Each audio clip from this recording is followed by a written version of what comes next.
Alrighty, so this is our first ever D&D podcast. It's not going to be like perfect and professional. It's just going to be two people going on an adventure while I'm the one hosting the adventure. Alright, so what happened last time, or last night rather, Feng had just woken up. He went to a market to see that people were running away because this fucking Challenge 7 goose comes out of fucking nowhere and is causing issues. He tries to take on the goose, and then the goose got up and it walked away, leaving behind some strange, tablet thing. It's basically almost like the Codex, except it doesn't do exactly what the Codex does, which is, just give information for the sake of giving information. You went down into the docks area, and of course, this gigantic fissure had just opened up in the ground. You were, below this gigantic warehouse, and a guard had warned you that they had sent a group in there, but the group had not come back. You venture down into the fissure, and then you come across a puffin by the name of Daisy, and Sal, who's a wizard slash kind of businessman. He's kind of shady, but whatever. As you guys venture further into the fissure, you come across a bronze-colored worm, which is just baby dragon, essentially. And you guys save the dragon from this dusk mantle squid thing, despite poor Feng getting a squid in his face, quite literally. Then you guys venture into a shrine where you find the group of guards who have they've just been annihilated, but you don't know by what yet. You, upon looking at at your tablet, you notice that the tablet detected rift activity. And you found the left wing of Amber, which will probably come in handy later on. You guys head up to the surface. You concluded the day with, this huge feast. Sal also mentions Astrid Station as, a good place to, go find work. And you are currently at your house. The sunlight's just now coming in through the window, which for a bat of your stature, it's amazing that you can tolerate light long enough to function throughout the day. And the day is pretty much yours to do whatever. What do you feel like doing? For fuck's sake. Why is it so bright? You awake, Wormy? What? You awake, Wormy? The little worm, it's managed to find a nice spot in the corner to kind of lay down. It perks up its head and it looks at you and it flicks its tongue. And just as you're getting ready to go over to give it a nice big old pet on the head, you hear your tablet beep at you. Stop the noises. Okay. I pick it up and I look at it. You notice that the task tab on the tablet has updated, and there's a note, like somebody sent in a task, but it doesn't really give a name. And on the task it reads, "Hello there. I've heard you found something of mine. Perhaps you and I can discuss this little butterfly wing that you found. Come meet me at the Royal Suns near the castle. And that's all it says. Can I send something back? Did you want to do a technology check to see if you can send something back? Sure. Remember that it's D20 plus your intelligence. Mm-hmm.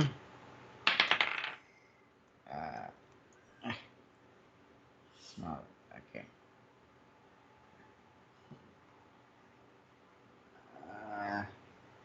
11. Let me do a. I should have. Now this is all improv, so yeah, you passed the DC for that. What are you gonna say?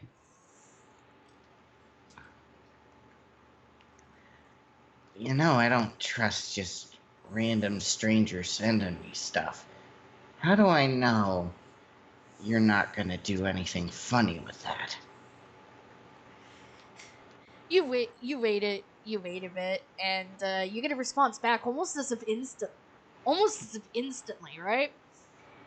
You look down at the tablet and you get a response back, and it's from the same guy, and he says, "If I wanted to do anything to you, I would have sent people to your location already."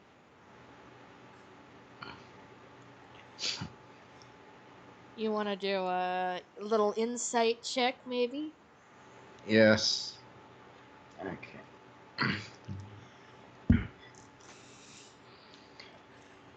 Oh, no. Dang it. This is not a good surface to roll dice on. Where Me. did the dice go? That's always the trouble when you have actual dice, is you gotta wonder, where the did it roll off to? Cue the Limp Biscuit while I look for my dice. Roll it, roll it, roll it, roll it, roll it!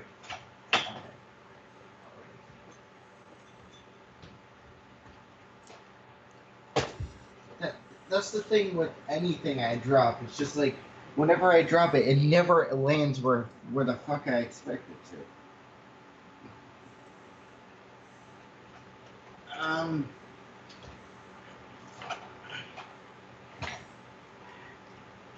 Alright, you fucking penis.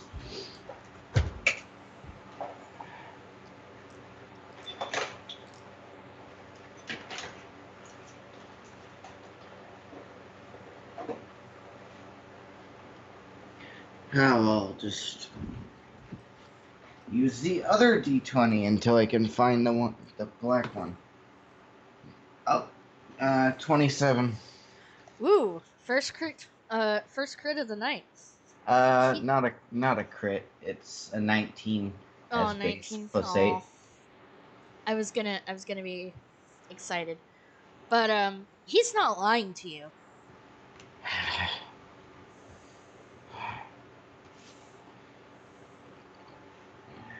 Fine. Fine. Just wait a bit. I gotta wake up. So you're gonna take a few moments to kind of wake up. Yes, and pet the dragon. Roll to pet the dragon. Just God damn it. just roll a straight up D20. Don't worry about your modifier.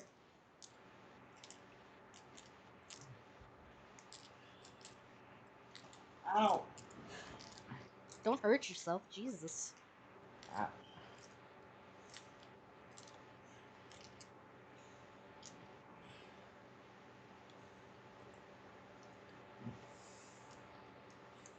Okay. 12.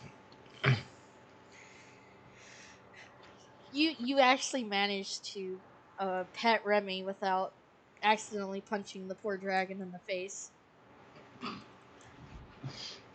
And of course, Remy enjoys the pets very, very, very much. Almost to the point where you can hear cat-like purrs coming out of him. You're a weird little thing, you know that? Remy looks at you as if to say, I don't care, I'm adorable. Alright, we're heading out. I pick up the Dragu. Alright. So, you guys head out into the city streets, and, you hear like a commotion coming from somewhere, like shouting. And as you listen a bit closely, you notice you hear like it to describe the shouting, it's a bit like someone's in a shouting match with somebody.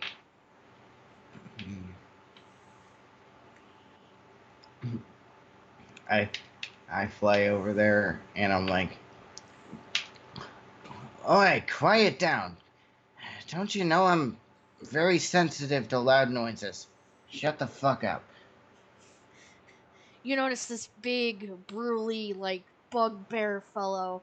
Um, you recognize him as like one of the innkeepers in the part of the market that you're at. He has the he has another fellow in his big paws, and he looks at you and he's like, "Mind your own in business!"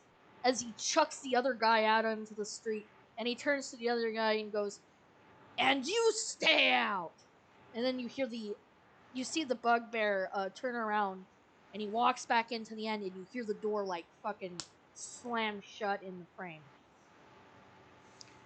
Jesus, what the hell did you do to piss him off?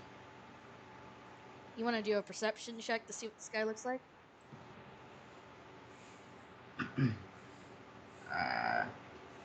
13. Alrighty. So you notice the guy the guy stands up, and he's a medium-sized humanoid. You notice he's kind of dressed in like regular clothes, but there's something very different about his head. He has a TV on his head, like the TV itself is just his head, and he kind of dusts himself off, and he's like, "Oh, they just don't understand the art of comedy, is all." I'm sorry, am I missing something? Did video kill the radio star? You hear him let out a chuckle. He's like, "Good one." No. So I'm a object head. Is basically what I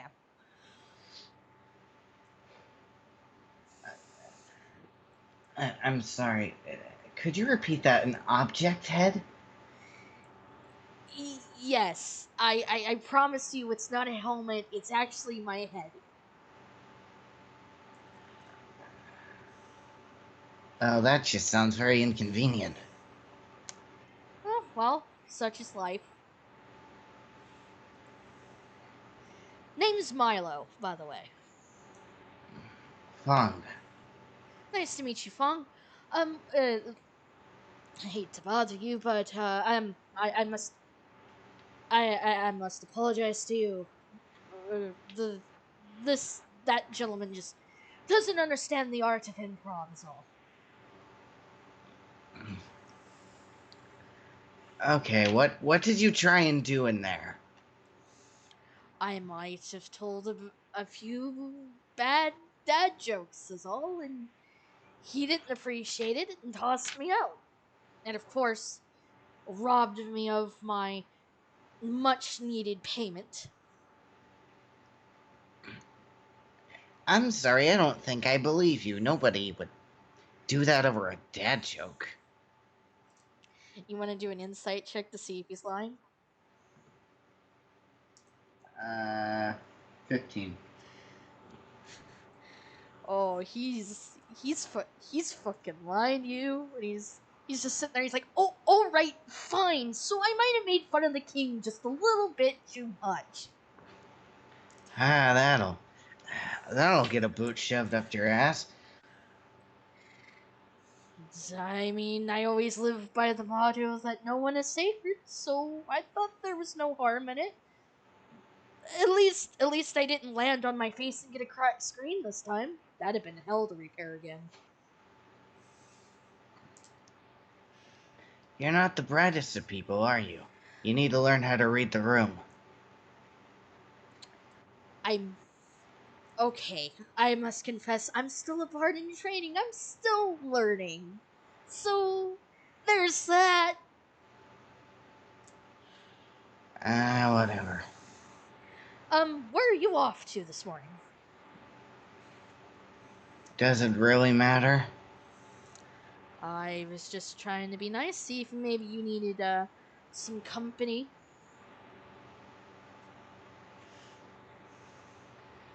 I'm not. Well, I bring one along, and then it starts getting crowded, and uh,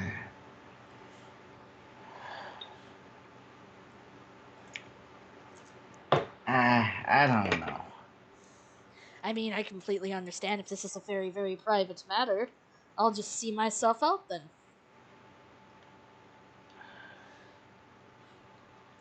All right, fine, you doofus, come along. Great! Glad you're happy to have me along. Let's go.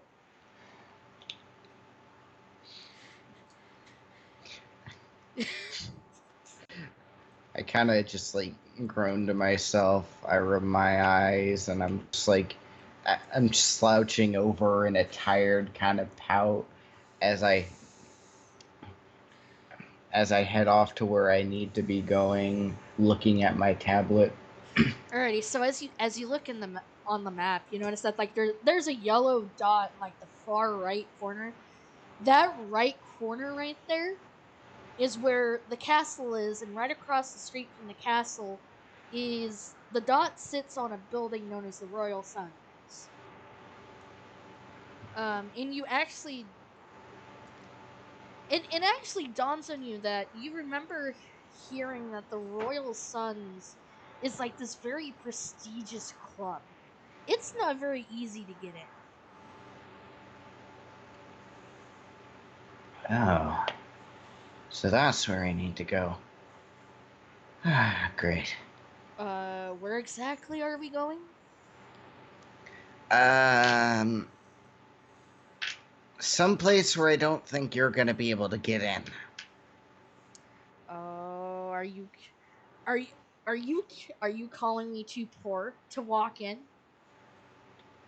No, I'm more considering that you're just the asshole who made fun of the king, and well, considering where we're going. Is there anywhere else you want me to see myself out to? Um, not sure. Just come along for now, All right, and don't get into any trouble. got it. You got it. Don't worry, I'm not gonna cause any more problems. So, you guys venture your way through like the crowd of people. Like the market's just now opening up, and you guys get to the Royal District, and you notice Milo's starting to get some dirty looks from the guards as they pass through. Oh, I knew it was a bad idea to bring you along. Fuck. My Milo turns to you and he's like, "Don't start panicking yet."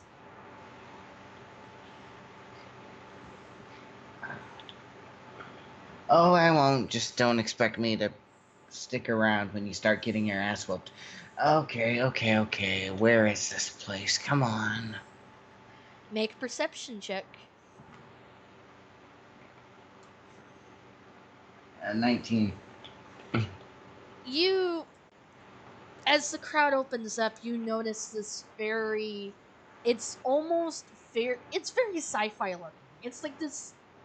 It's almost like a nightclub, and you could already hear like your little bat ears are like ringing just a bit because you can hear the loud music going on inside, and it just dawns on you like loud music this time of the morning. What? Hey, you got any earplugs? Jesus Christ. And he goes to check his bag. He goes to check his bag. Let me see.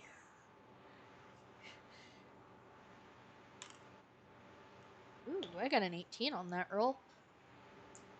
Indeed I do. And he pulls out some earplugs and he hands them to you, and he's like, they might be a little on the big side. I got big ears. I put them in my ears, and I'm just like, I take like a deep breath, and I'm just like, so much better.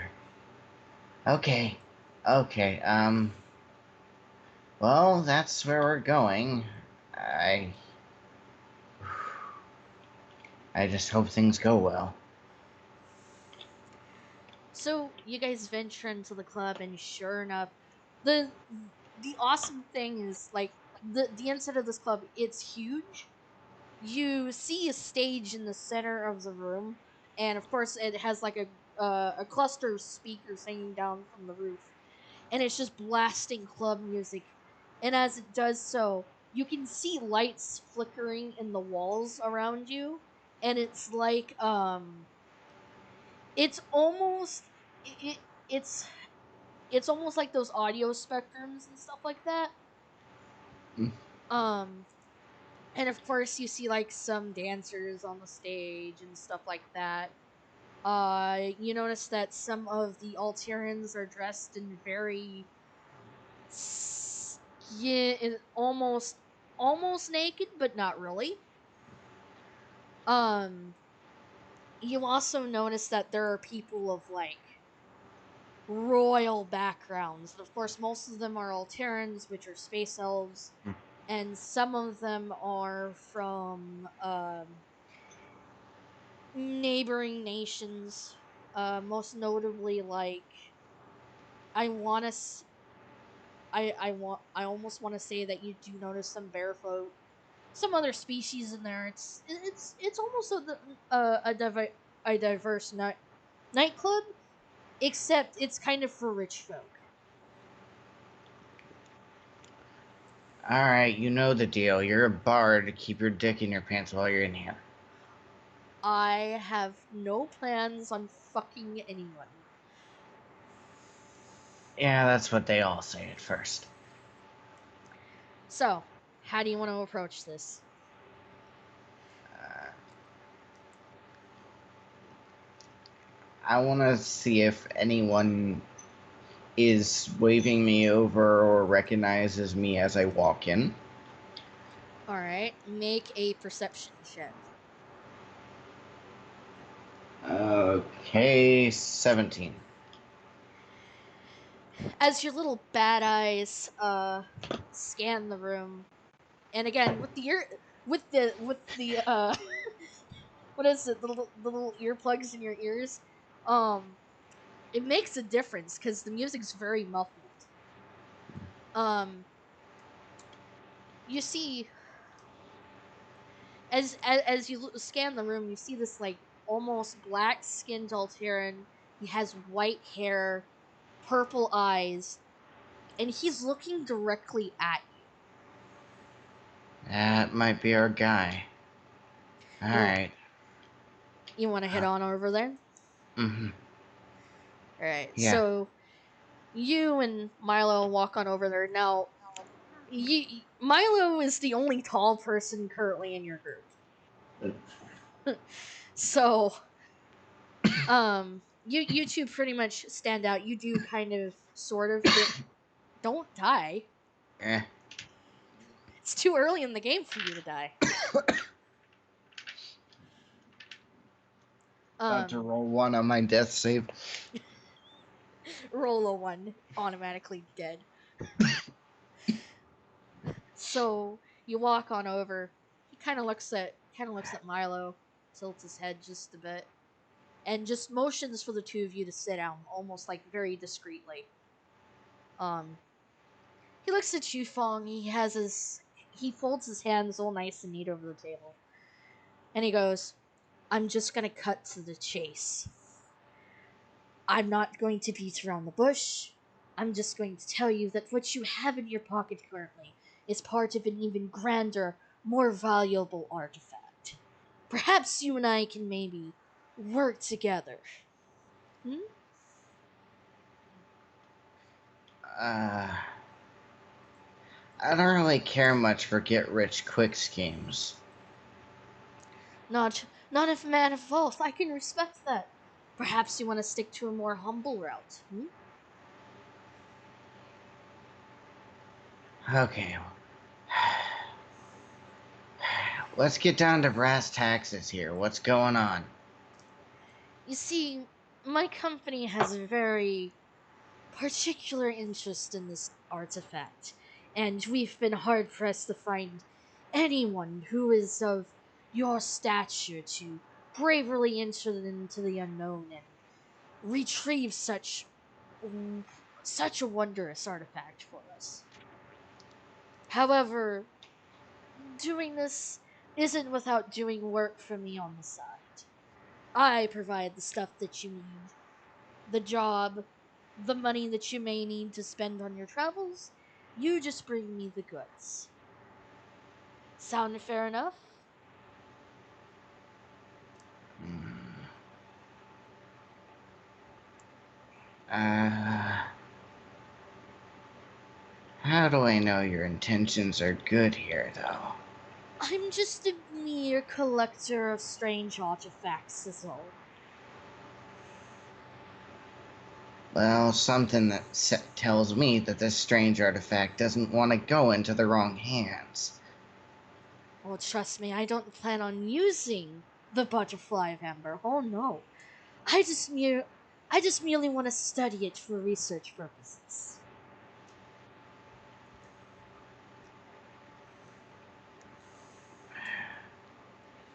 You really promise that's what you're gonna do? On the king's honor, I promise you.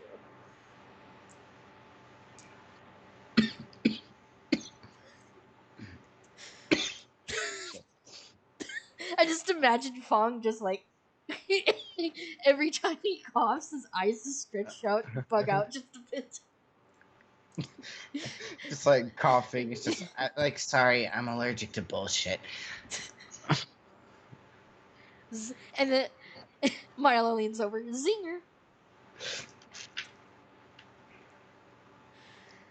If I figure out you're doing anything shady with it, don't expect me to, you know, show any mercy. I don't expect you to, my dear friend. Now, are you willing to do a bit of side work for me, as it were? I'm a very busy businessman. I don't really have time to meddle in small affairs that can be best handled by people who are far more fighting fit than I am. Not sure about the side stuff. Honestly, I was gonna check out some of the guilds for that, but...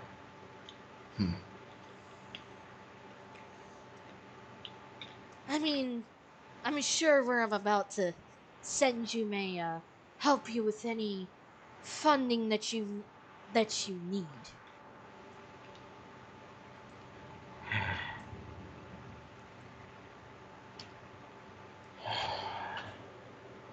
I mean, I do... Damn it. I don't... I don't really want to need the money, but I kind of do. Fine. Fine. Great, glad you can help me out, dear friend. I promise you won't regret this. Now, we recently set up a small little franchise as a way of expanding our ability for everyone to see the many artifacts across many of the realms.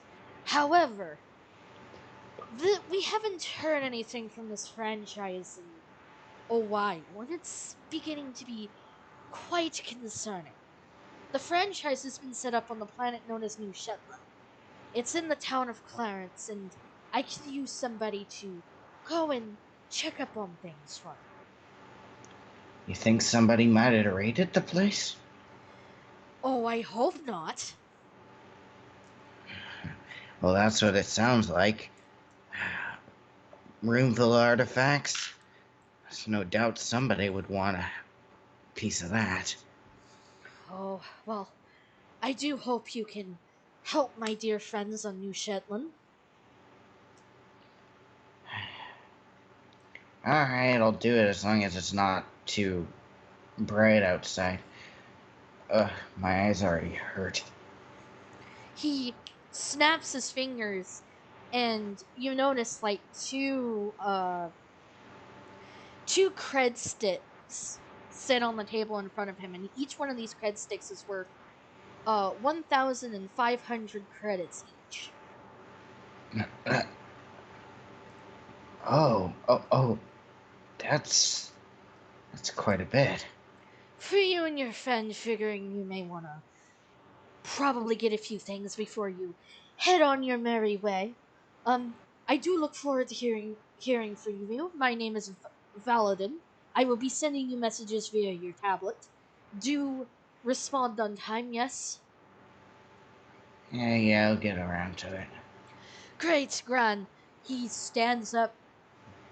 He does a little bow to you, and he walks away from the from the table, and he leaves the club. So it's just you and Milo basically sitting at a table by yourselves.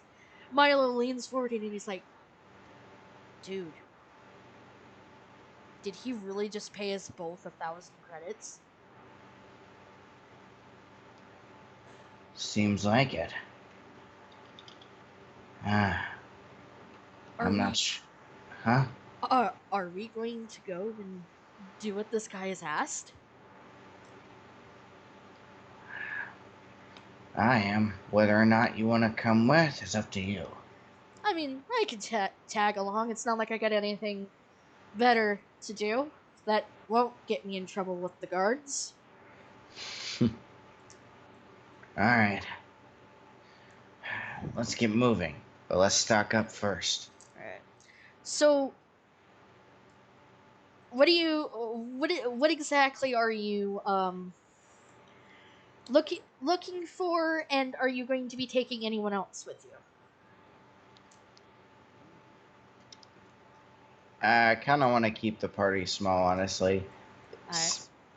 Alright. Like I said, Feng doesn't like big crowds, so he's not going to grab too many people for missions, honestly. Alright. But I'm gonna...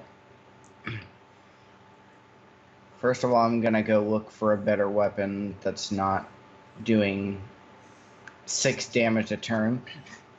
Okay. Do you want... I suppose the question I have to ask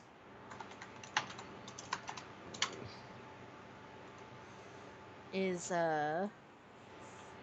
God damn it. I hate it when I go on to, Dungeon Master's Vault, and there's no way to open another tab. So you have to have, like, 15 million tabs.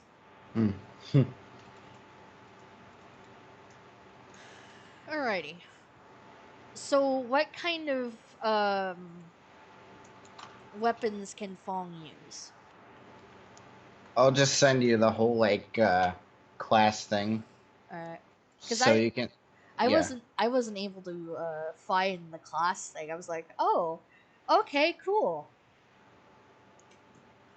Yeah, here's this so you can tailor to it appropriately. Alrighty. Are you sending it on Skype or Discord? Discord. Shit, I just closed Discord. Okay, I'll send it to you on Skype. Don't worry about it.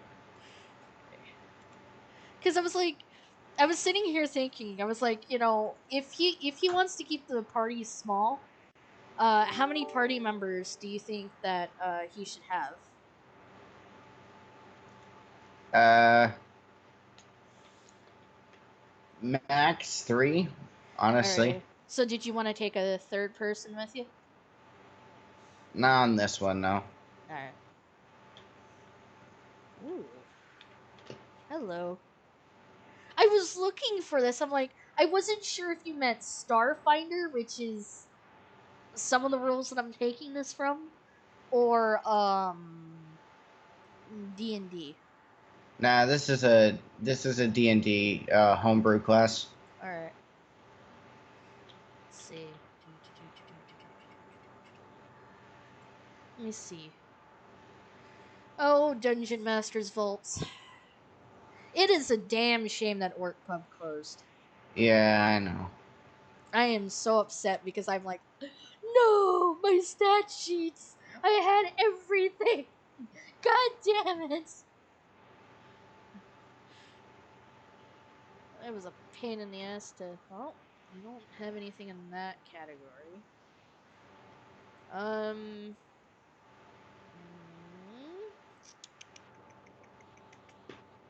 Okay.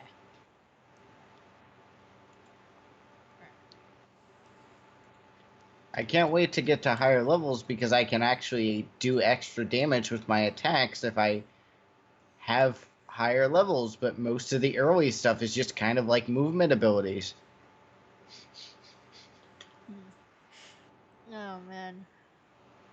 Alright. Let me see if I can't find something for you. I really am trying, but it's like, god damn it. Ooh. Hello.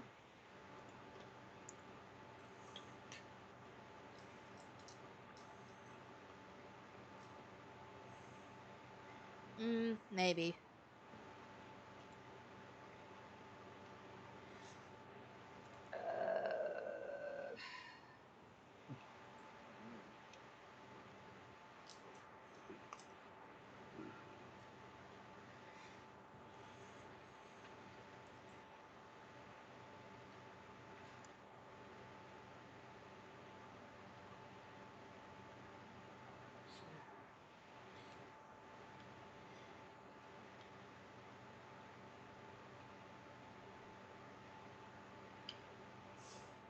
I just love how I just love how we're both like, huh, well, I never said that this was perfect, so Nah. um you know, I want to give him another Cantana, but fucking Dungeon Master Vault doesn't have anything. So let me see. Uh, Katana. Yeah, that, that's because katana is not like a normal D&D weapon. Ah. This is kind of like a homebrew specialization. Oh, alright. Well, I guess fair enough, fair enough. I mean, you could count it as a different spec in that thing, and then I can just Alrighty. treat it like a katana. Alrighty, so do you want to find like what's Feng's current AC? Because I don't think I was able to figure that out last night. That was 13. Okay, so he would probably need some better armor, yes? I suppose so, yes. Alrighty, so you want to find like a weapon shop or something? Mm-hmm. Alright, roll me perception. Dunk, dunk, as it falls on the floor again. Nah, it hit my mouse and then my cup. Uh, 23. you notice, in in the Royal District, actually, it's a you notice the Flaming Phoenix, Hmm. and you can smell like You can smell the metal being melted. You notice steam coming up through the roof, which means that the place has a forge. Um, and it looks like it could sell some weapons. Well, let's check this place out. Eh, Alright. Lead on then. I head over there, keeping Alrighty. my eyes kind of like in a squint. Oh yeah, that sun is just terrible to you. Um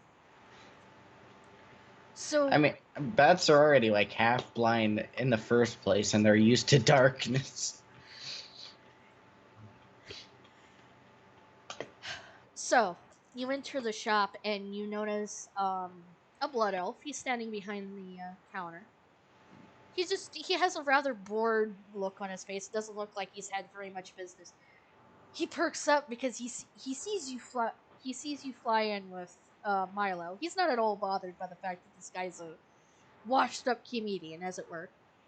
Um, and he's like, "Ah, customers, finally!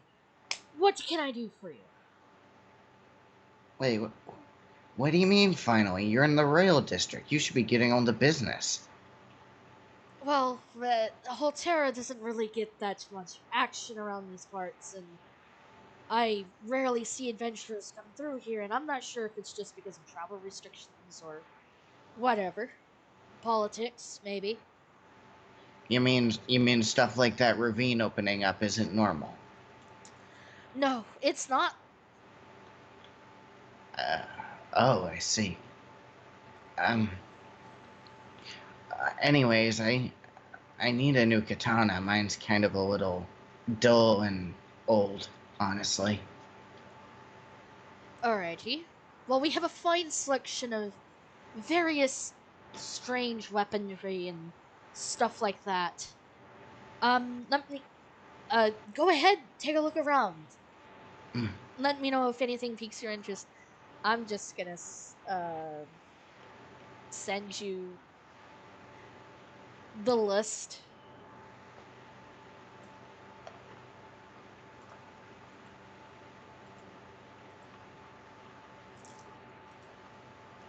I can't tell if this is more organized than Orc Pub or if it's more of a mess than Orc Pub was.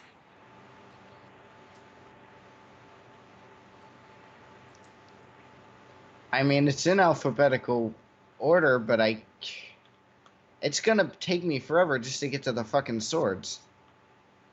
I went all the way down to D.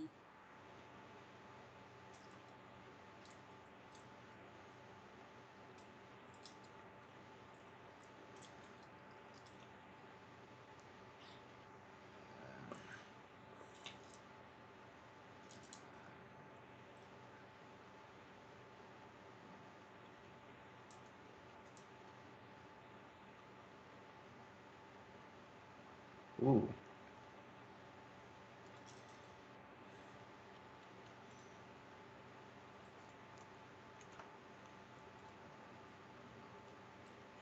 Wait, no.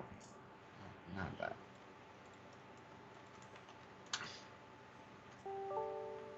Alrighty.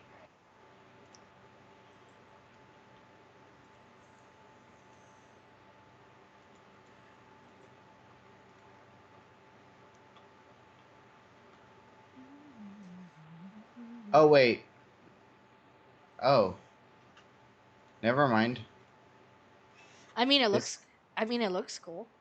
At but it's least. but it's way too niche. It's just like, oh, only if you hit a dragon with this weapon. Like, what the fuck? How the fuck am I supposed to use that? I mean,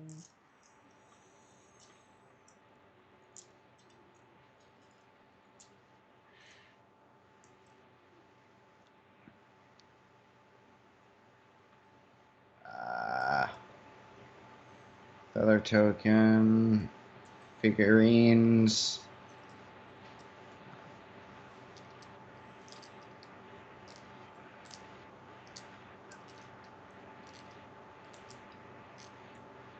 Flame tongue, which really doesn't fit my thing.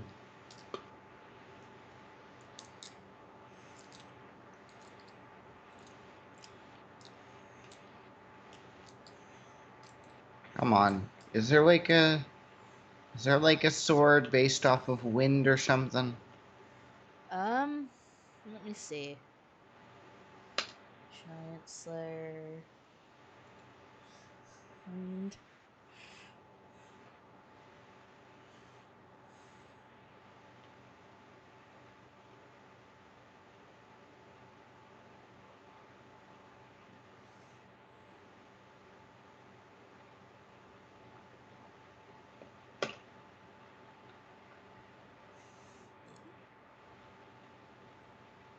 Oh man. Let's see. Let me see what I can find on the good old Googles. Okay.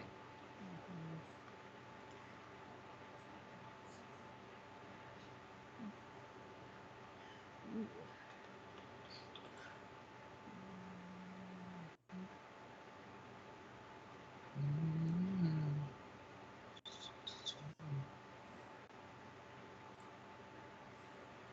It's not the back button, that's a tab that I pinned. The fuck? Anyway. Um.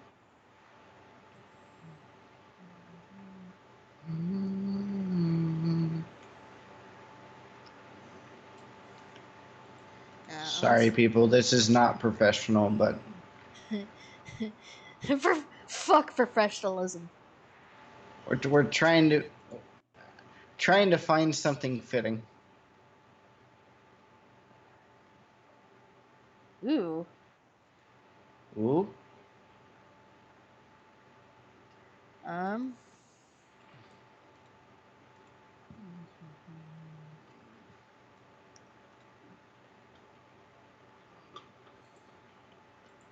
I mean, I fucking hate Pinterest, but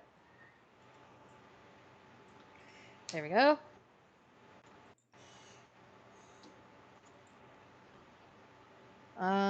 And then, ooh, what does this do?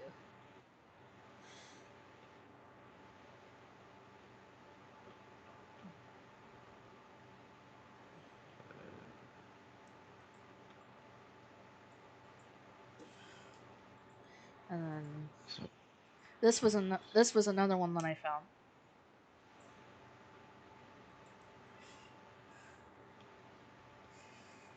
Wind Saber's got finesse, which is one of the things I'm actually kind of looking for, because one of my abilities requires me to be using a finesse weapon. Alright. 1d8 plus necessary modifiers, ranged attack, wind resistance. Yeah, because that's the only one that I can find that maybe may do what you need it to do.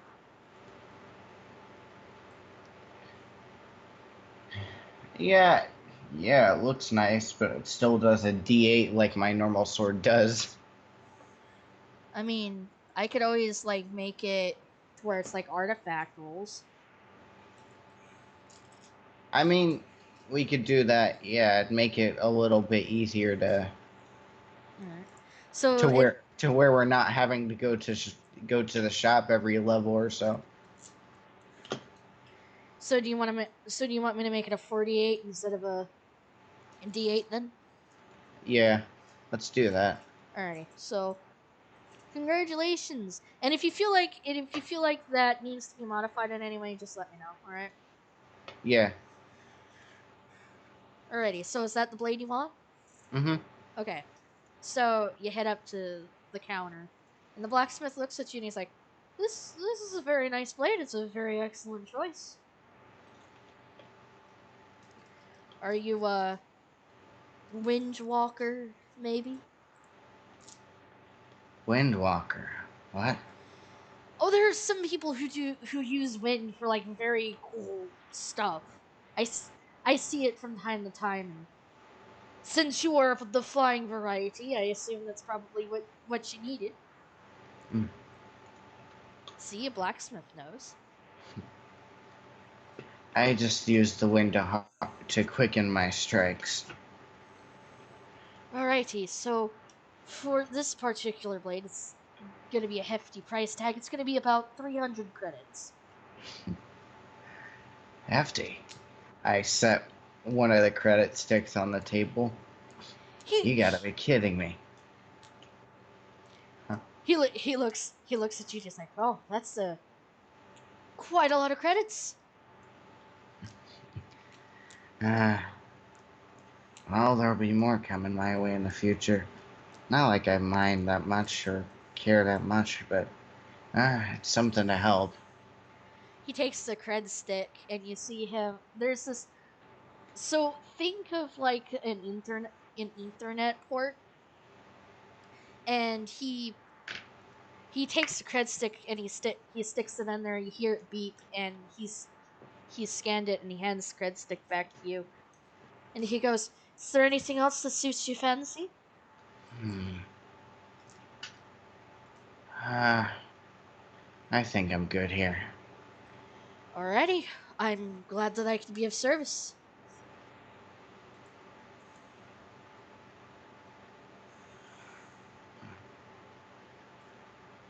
Okay. Okay, I'm gonna head out, maybe find some potions before actually leaving. Alrighty, so do you want to find a potion shop then? Potion Yeah. seller. Yes. Alrighty, roll me that perception check, please, sir. 20. Is that a natural 20 or a 20 based on modifiers? 20 based on modifiers. Okay. Because I got excited. I'm like, somebody got a 20. No, So my nat 20 would be a 28. so you notice this kind of very nice log cabin, but it has like weird plants growing on the side of it.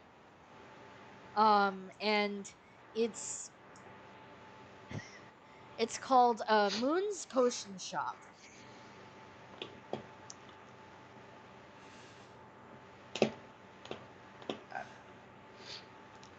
So I head inside, I start looking around, seeing what's around. Just. Alrighty, so did you want to make a perception check then? Oh. 25. Alrighty, so you notice that they do have healing potions of various types. A regular healing potion, greater healing, supreme healing. You do notice that they have a potion of speed, a potion of flying. There are all sorts of potions in there. So I'm gonna grab a couple of greater healing potions and a potion of speed. Alright. Is that it? Yeah. Alrighty. So you notice that the potion shop is currently being manned by a blue-skinned furbolg. He kind of adjusts his glasses and he goes, "Oh, I didn't realize people were buying stuff today. Otherwise, I probably would have restocked the shelves a little bit better. But anyway, welcome to my shop. Have you found anything you liked?" Uh, yeah. Wait. What is a furbog doing in the city? "I don't know. I gotta make a living too, eh?" Yeah, but I thought you made a living off of the woods. "I mean, this is as far as the woods as I'm going to get. I just figured I'd go do something else besides hang out in the woods a lot of the time. I suppose so. Anyway, your total's gonna come down to 40 credits." Mm. Set the credit stick down on the counter. He takes it and he scans it the same way that you saw the blacksmith scan it earlier, and he takes out like a large enough bag to put the potions in. He's like, "Would you like these in a bag?" Uh, yeah, I guess, sure. Sticks the potions in a bag. He's like, "Whoa, I hope a wee fella like you can carry these." and he hands the bag to you. I take it from him and just like, okay, I'm not that small. Well, is there anything else I can help you with? Uh, I don't think so. I Oh, can't think of anything. all right. Well, you have a nice day, Mm, you too. eh? You leave the potion shop, and Milo's just kind of been following you around. He hasn't said much, but you can tell he's definitely watching the guards a little bit. Like he's afraid that they could jump him at any moment. All right, let's head out before you start shitting your pants. Alrighty. So you wanna you wanna head up to the docks and get a ship, maybe? Yes. Because I doubt that the ship that you arrived in was bat sized. So, all right. So you head down to the docks, and of course, you notice things are a lot better over there than they were yesterday. You definitely notice that there are more guards posted near the scar. The guard that you met earlier, the very young Alteran, he waves at you, and Oh, he's very happy to see you. oh, hey. Hi there. Where are you off to? I, I got a job. Oh, well, congratulations. I hope that the job works out for you. He looks past you, he sees Milo, and he goes, I didn't realize you were hanging out with the asshole that made fun of the king. Come on, I'm sure he didn't mean it. I mean, some of us have a sense of humor, a lot of us don't. But, I do wish you a safe voyage, and, I hope that you'll keep that Milo guy out of trouble, yes? Uh, if he gets in any trouble, I'll make sure he's out. He's out of my hair with his tail tucked between his legs. Fair enough. Anyway, I guess I better get back to my post and, not bother you further. See ya. He heads over to the corner that he's standing in. He puts his arms directly in front of him. You've noticed that the guards really aren't like the spear slamming on the ground type. They're more of a they'll sit, they'll watch, they'll see what you do, and then if they have to react, they'll react accordingly. See, they're not gonna kick your ass yet. I mean, he seems like a reasonable young fellow. So, shall we rent ourselves a ship and then get the fuck out of here? Yeah, let's go. Alrighty, so make a perception check. 25. Alrighty. So you notice a variety of ships are set up. There are some airships, which you recognize those as being able to carry like cargo and stuff like that. And you do notice that there are some cruisers that are decently sized to take people to and from where they need to go. Uh, I don't know. You pick one. I'm not picky.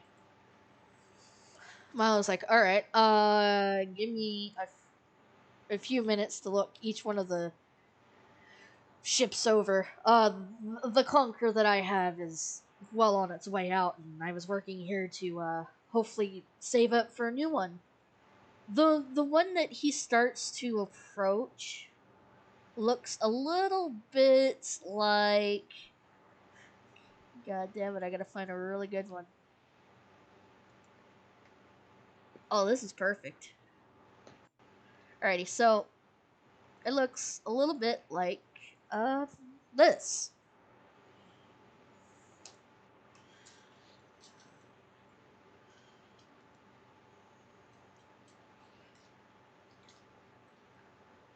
Uh, I guess that'll work. Seems more like a combat ship than a transport one, though. Eh, I mean, I'm not gonna complain. If it means we can get off this rock and get to where we need to go. Yeah, I suppose. Alrighty, so what do you want to do?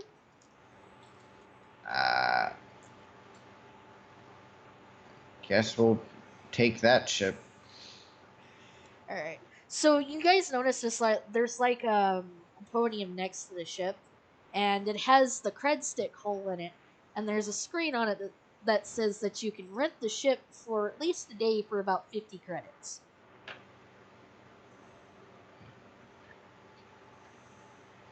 Well, you want to pay for it or should I? I mean, I'm the only one that hasn't used their credits yet, so he takes out his cred stick, he sticks it in there, and you hear the machine beep, and the particle barrier that keeps the ship in a locked position lets go of it. And it's now just a normal blue particle barrier, which means that you guys can, use the ship. I step into the ship and I slouch down in the seat, just like happy that I'm gonna be getting off the planet and not having to deal with like bright sun all the time. Alrighty. So before we continue onward, I'm going to go use the restroom real quick, so I will be right back. Yeah, gotta do it too.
Alrighty, so I'm back.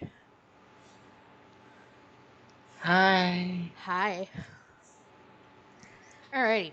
So you guys want to board the ship then, yeah? Yes.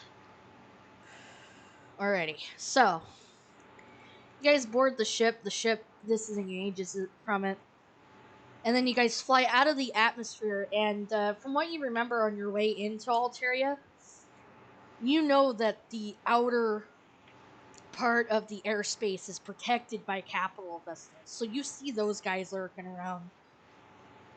Thankfully, they're not too close to you, so you really don't have to worry about them all that often. Capital vessels. I don't like those things. Man, why do the Alterans always have to flex the fact that they're better than everyone? Honestly, I'm not sure. But any big ship like that gives me the heebie-jeebies. Alrighty, so you guys start to fly the ship towards the wormhole gate. And of course, if you know anything about the wormhole gate, it's gone from being another ship that literally slingshots you into a wormhole to an actual circular gate. And again, you have Augustus and Celeste to thank for that because they've refined the technology for it.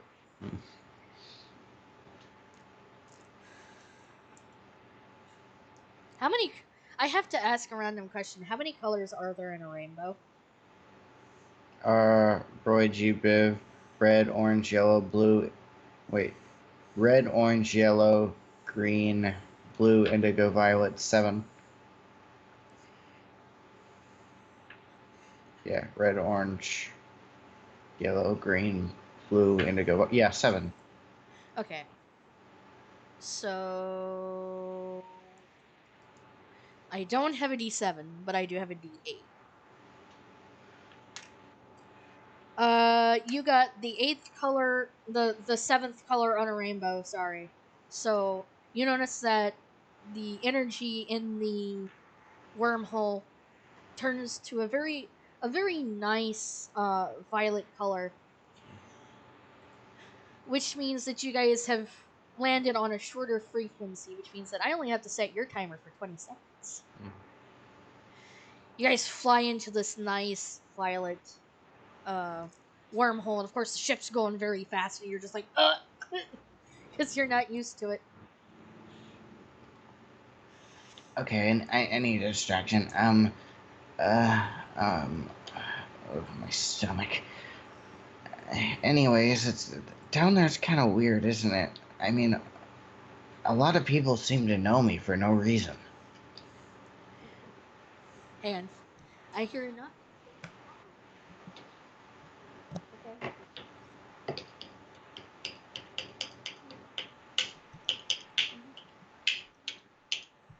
His care package came in today. So I've had you in my lap most of the day.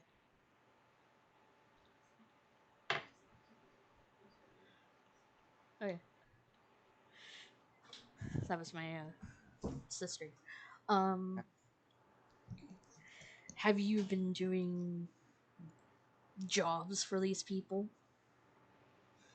Uh,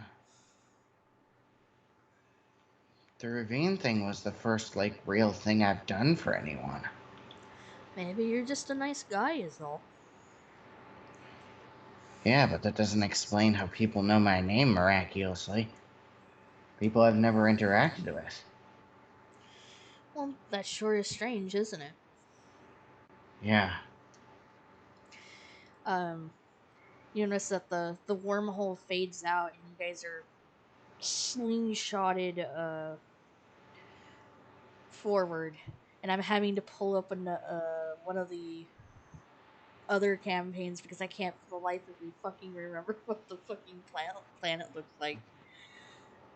Uh, you notice that as you fly forward, there's this planet made of white, and you can tell that the surface of the planet is made of ice and water. Oh, great. I'm gonna land and I'm gonna vomit on an icy planet and my wings are gonna freeze. Oh, shit. Oh man. Uh, Oh man, our first mission and we end up on a fucking frozen rock. what? Oh, no. Okay. Ooh, you cut out for a little bit. Uh, oh no. Uh, I was gonna say, oh man, our first mission and we end up on a fucking frozen rock. You hear the ship's navigation system ping, and it's gonna let you, and it's letting you know that you're docking in Clarence. The environmental hazard that you guys have to be aware of is that there is a cold snap, and you will take 2d4 frost damage for every hour that you spend outside of a warm area. Hmm. A small village comes into view. It looks like a small town from Alaska. The ship docks on a landing pad just on top of a hill overlooking the town. Welcome to the town of Clarence. However, you notice that the streets of the city, of this small town rather, sorry, is empty. And that's kind of concerning to you. Okay, yeah. Somebody got their grubby little hands on one of those artifacts. I'm sure of it. You wanna find out? Yes. Alrighty. So, where do you wanna. So, you guys are just kind of standing around town. Um, where do you wanna go first? Well, I want to find the place. The what was it? A museum or something? Yeah.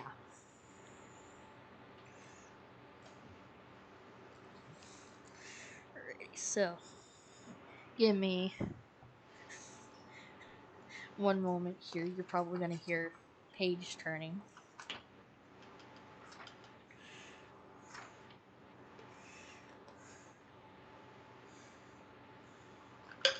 Alrighty, so roll me a perception check, if you will.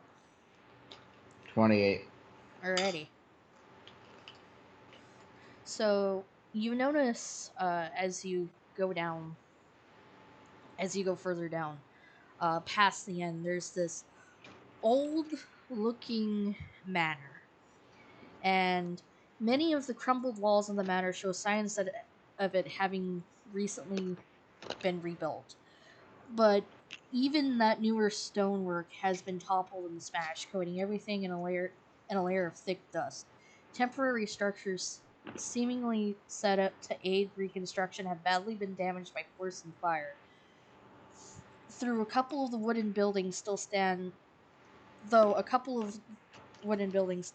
among the destruction. Okay, I'm gonna look for any traces, any points of entry, any dusty footprints heading off anywhere. Alrighty.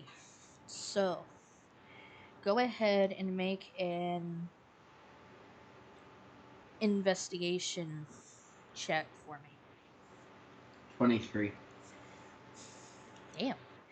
Dude, you see, having actual dice fucking helps versus the fucking dice roller. The dice roller fucking sucks ass half the time. Again, I'm reading from a book.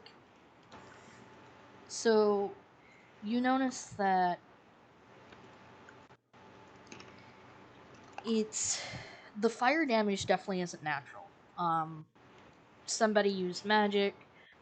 The stonework has been smashed by somebody of a large stature. It's definitely not a weapon or a tool. You do notice that thankfully, it looks like this museum.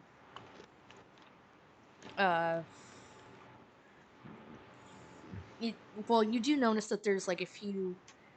My brain's doing a lot of backtracking because it is now 10 p.m. at fucking night. You do notice that some of the glass cases has been knocked over, and there's a glass box that sits in the center of the room, but you definitely tell that somebody's fist went right through it and stole something.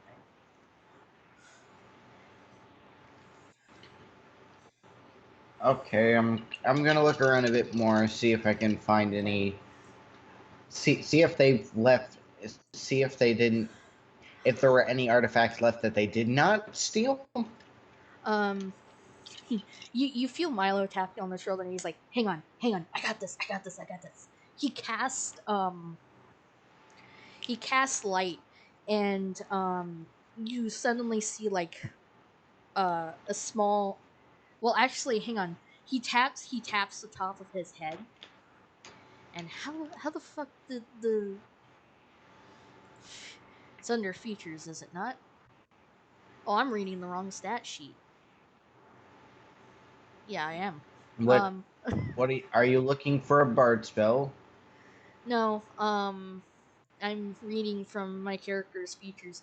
You see him tap the top of his head, and suddenly the screen clicks on. It's like you hear the flashlight noise, and so now there's this 20-foot cone of light. So now you have a walking fucking flashlight. Go ahead and roll perception.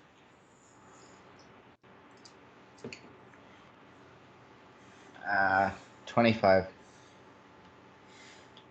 Um, you notice like a sword that's kind of been wrapped. It's covered in like fucking leather straps to keep this sucker down. It's shifting around. It's shifting around in one of the glass cases. There's some strange masks that haven't been touched. A variety of like necklaces and things that haven't been touched. But your bat ears, you hear like a muffled clawing and scratching coming from somewhere. I'm gonna follow the clawing and scratching. And as I'm doing that, I'm talking to Milo, just like, I hope they don't mind if we borrow one of these things for a bit. Maybe it'll help. I hope not either. But then again, I don't think that Voldarian guy wants us to, or Valadin fellow wants us to touch most of the things in here. Alrighty. So, this is the first. This is the first time I've actually used the book for anything. Because most of the time when I try to run these, they end up just fucking sitting in my closet collecting dust. Alright. So you guys enter um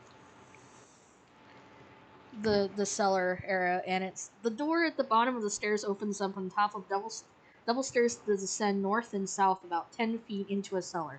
At the west end of the room, a cistern of clear bubbling water, a cistern full of clear water bubbles lazily. A door on the cellar's west wall is ajar.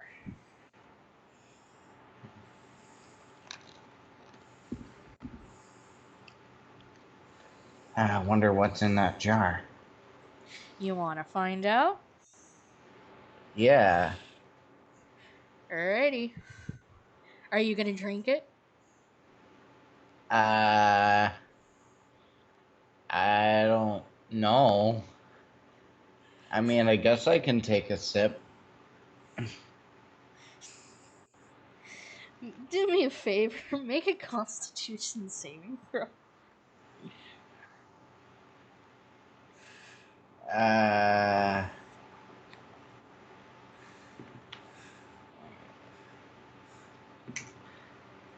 Okay. 22.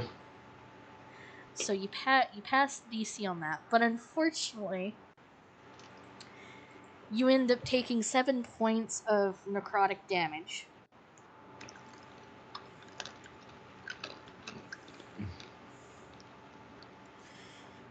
However, you will. Actually, you know what? No, I read that wrong. You don't need to take the 2d4. You're safe from it. Oh. Because I'm like, did I read this paragraph right? Alrighty, so is there anything else you want to do in this room before you take off? Well, I still want to see where that scratching came from. Alrighty. So make a perception check for me. 18. Alrighty, so you notice that there are 2 doors in this room.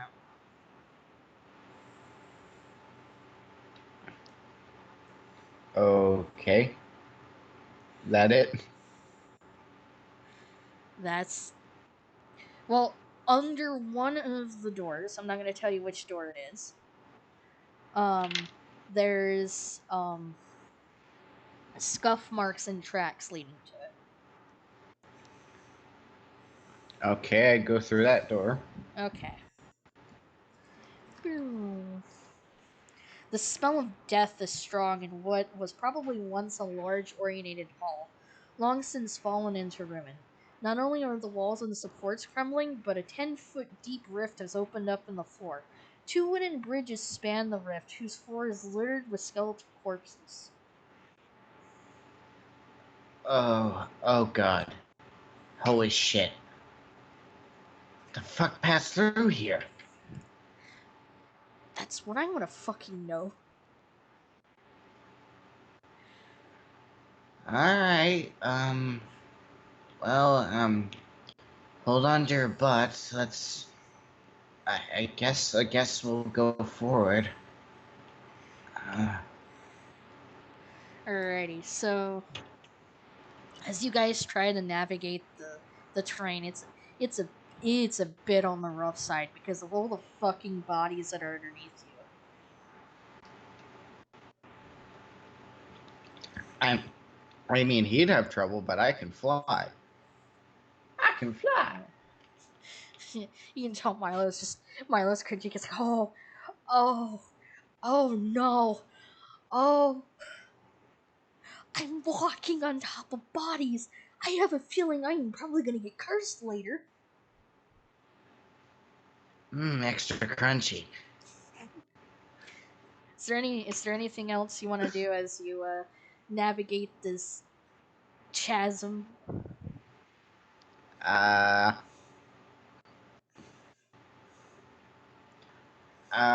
do want to examine the bodies for what cause of death and such. Alrighty, so make in I'm gonna call it an intelligence check because that's what this thing is telling me. 21. Alrighty, so you notice like the corpses, they wear like a very like wide range of clothing and armor. They have been stripped of all valuables and gear. Some are fallen.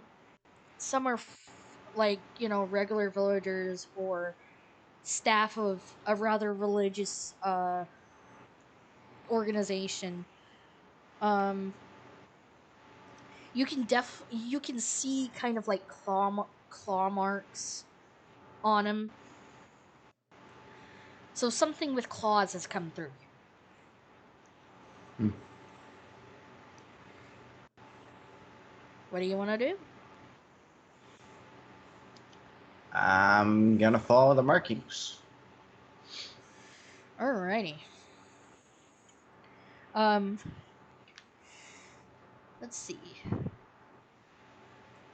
You go down to the I'm obviously having to read a map.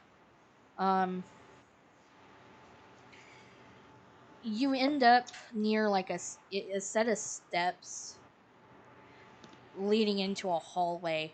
And there are two possible directions that you can go in. You can either go in the north direction or you can go in the south direction. It's up to you. Hmm. Um.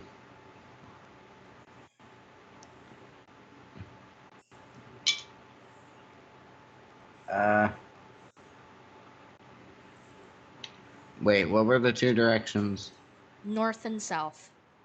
Okay. Guess I'm going north. Alrighty. A 5-foot diameter circle of dark energy crackles in the northwest corner of this room. The walls are etched with complex runes as well as drawings in charcoal and some reddish substance. These runes pulse with the same dark energy of the portal, surging and ebbing with a steady rhythm. What kind of Cthulhu shit is this? Let's see. Oh, Let me see if I can find whatever this is. Stand by.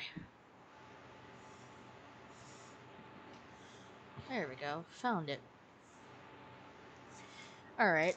So, I want you both to roll initiative for me. We're having to do this oh. the old we're having to do this the old fashioned way. 14.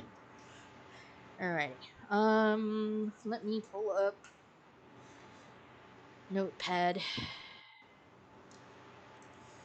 Because I'm not going to open another LibreOffice writer thing. Alrighty, so Milo. I suppose let's see. Oh yeah, because everyone's initiative bonuses I think is 3 if I'm not mistaken. So 9 plus 3 is what?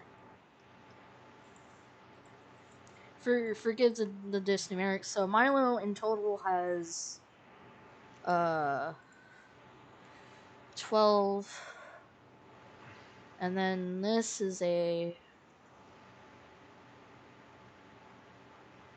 yeah. The initiative bonus on this creature is +1.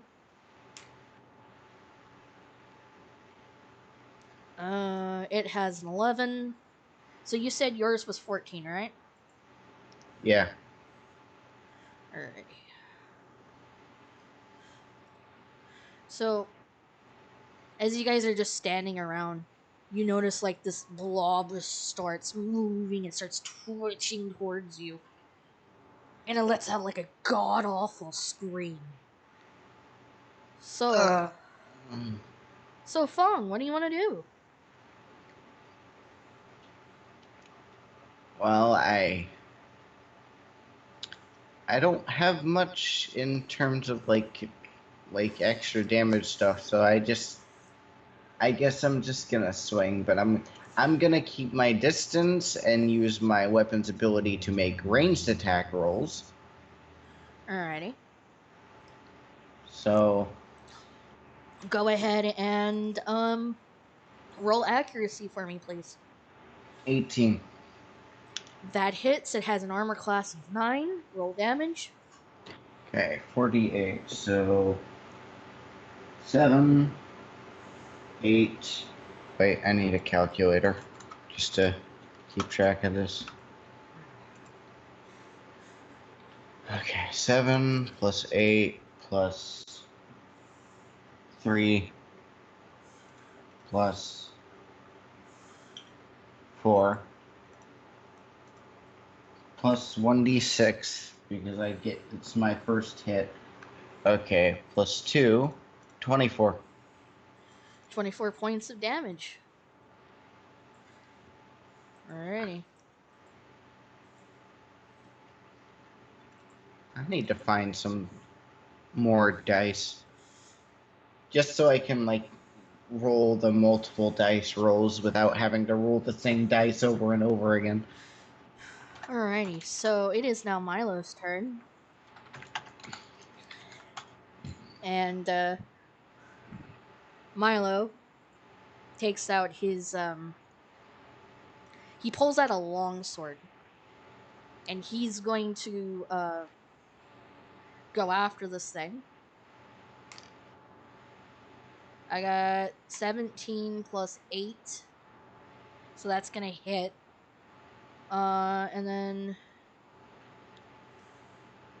D8 plus 8. 4 plus 8 is... That is 12.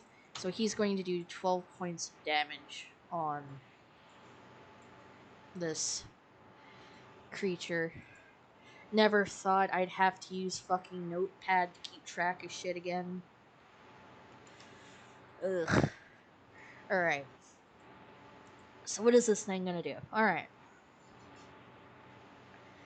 I need to roll... I'm just gonna use the dice roller on... So, when I have creatures attack, I use like a... If... Depends on how many people I have on the initiative. So... Alrighty, so it's gonna go after Milo.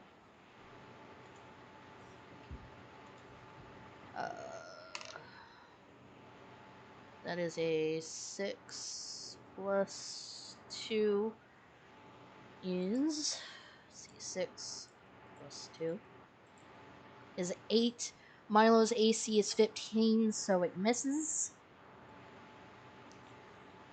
And it is now back on the you, sir. Also, by the way, I found a dice set with a D50 and a D60. Jesus Christ. I don't know why you'd ever need a D50 or D60, but okay. Okay. So gonna make my attack. 15 plus 8 is 23. That's gonna hit. Okay. Calculator. 5 plus... That was not a proper roll. Okay. 3 plus 8 plus 7. 23. Alrighty, so you're gonna do 23 points of damage.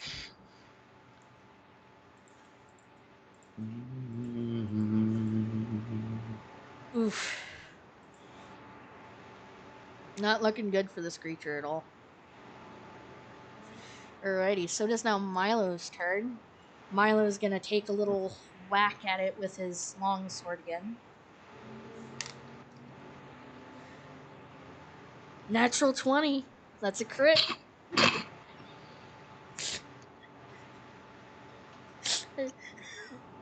Damn.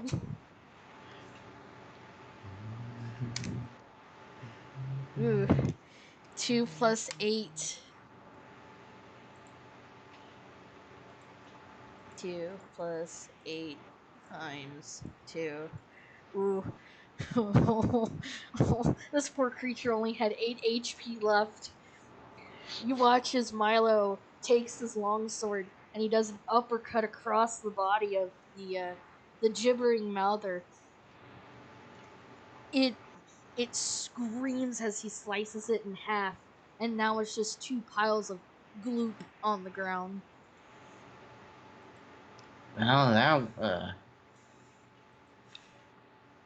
does anyone have an easy button somewhere? Because that was like real easy. I mean, it was a challenge to monsters. So, by the way, you have earned 450 XP for that encounter. I gotta keep track of that. Last encounter I got 200. And there's also a 1400 on top of that. I started off at level 3, and I don't know I don't know when I'd level up.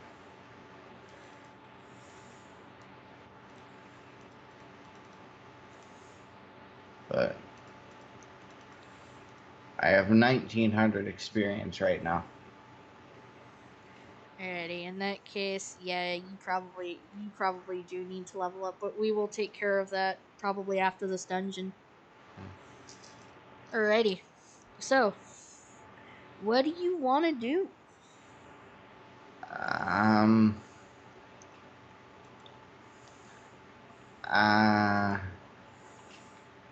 Guess I'll look around the room a bit more.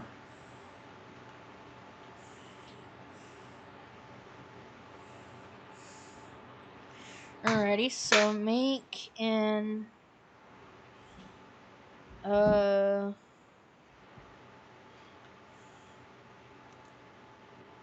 investigation check. 25. So you notice that the gibbering mouther that you dealt with came through an open portal in the ground. And if you guys don't take care of that portal soon, you might end up with another unexpected guest. Okay. Help me find something to shut this damn thing down. Alright. Let me see if Milo has any of that, anything that could nope. So you will need to make an Arcana check. 26.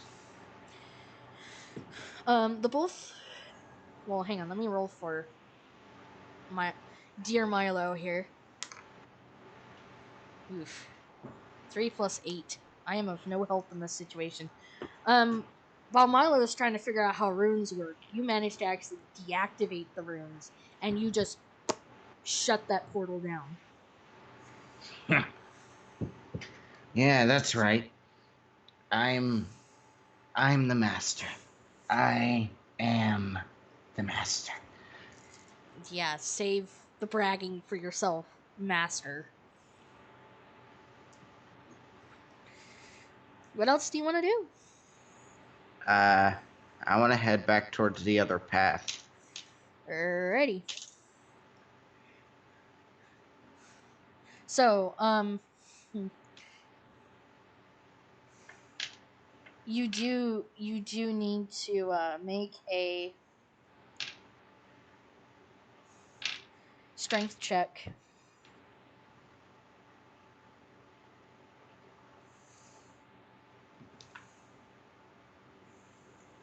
10. You pass. What? You pass. The DC on it is a 10. Oh, And that's what you got, was a 10, right? yeah. Okay.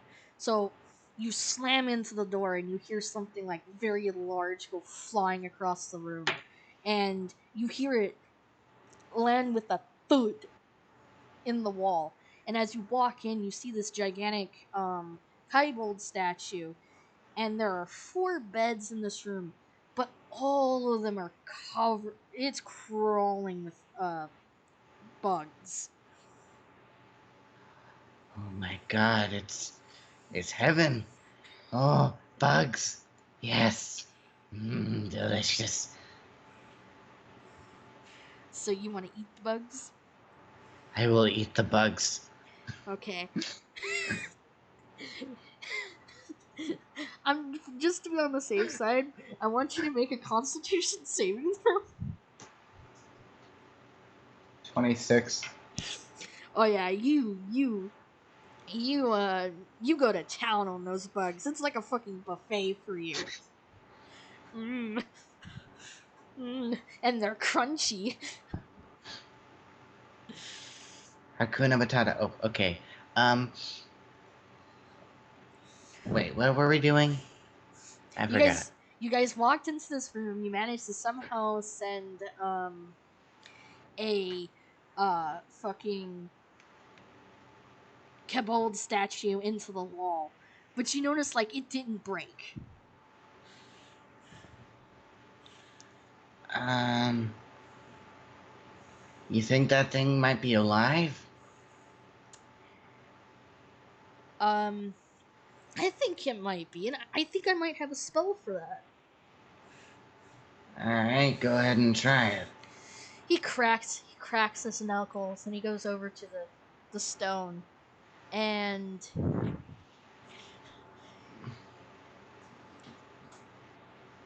I'm just doing like checking on both ends. Let's see. All right. He cast detect thoughts on the statue, and he's he plops down. He plops down next to the statue. He's kind of like in almost a crisscross position, and he's sitting there and he's staring at it, and he's staring at it, and you can see his head tilt, and he's almost kind of concerned. And then he stands up and he looks at you and he's like, "Dude, this Kaibold statue is alive." oh, okay. I made a guess that was absolutely ridiculous, and it was right. What the fuck? So I have to ask, what do you want to do? Uh,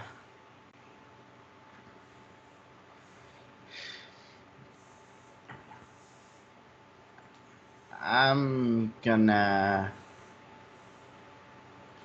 You know what? I'm gonna see if the the statue's features are comparative to the markings that are on all the dead bodies. So I want you to make a. I want you to make a nature check for me.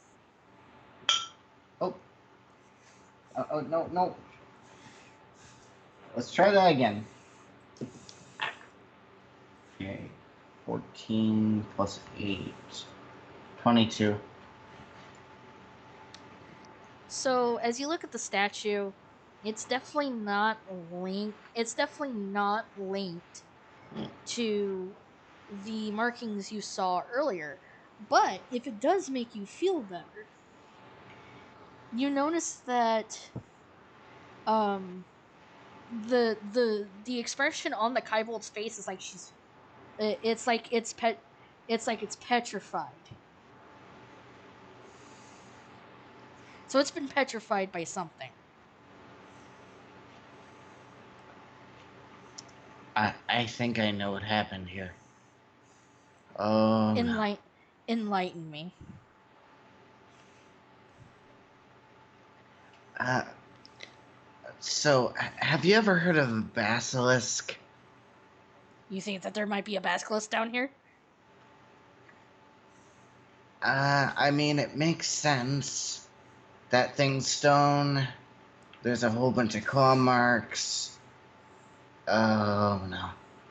How about we do this? I'm just going to be perfectly honest with you. I'm a man. As funny and outrageous as I am, let's look around the room first and see if that's the cause. Alright, but I'm telling you, that's probably what's going on here. Alrighty.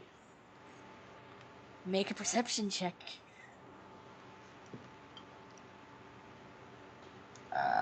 21?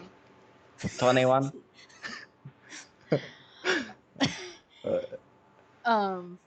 So as you look around the room, you notice that there's a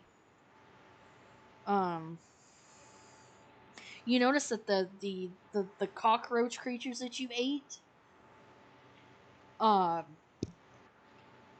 had something to do with it.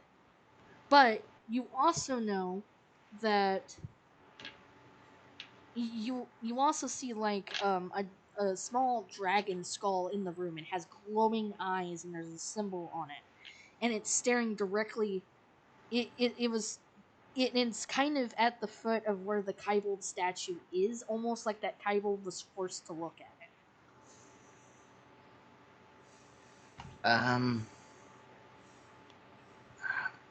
I better hope we have a mirror. What do you want to do to the skull? I'm gonna go over to it, not looking at it in the slightest, and try and pick it up. Alrighty, make a wisdom saving throw if you will. 18. You manage to look away and you pick up the skull, and as soon as you have it high enough in the air, the statue starts to quiver a bit, and it slowly starts to go back to normal, to where you see this light red Kaibold just kind of slide down. Their faces pressed up against the wall. Well, huh. Okay, no basilisk, but what is this thing? And why is it here? What do you want to do? Gonna go talk to the Kibble. Right. So you notice that as you bend down to check on the Kaibold turns his head slightly, sees the skull in your wing, lets out like a terrified shriek, and they move away from you, like very terrified. Like you hear them shout, "Get that thing the fuck away from me!" I'm gonna put it back. Just please, just calm down. They they get themselves as far into the corner as they can get. They're absolutely terrified. All right. Milo, can you figure out where the heck this thing is supposed to go back in? Sure. You let me handle the creepy skull. And plucks it out of your wing, and you see him shove it into his bag. We'll put it in here for right now. You better not be planning on stealing that. I mean, it's technically not stolen if we found it on the ground, now is it? Yeah, but it probably comes from this museum. I don't think a dragon skull would be part of the museum, but alright. I think it's more than a dragon skull. I think it's one of the weird, zany artifacts I have in here.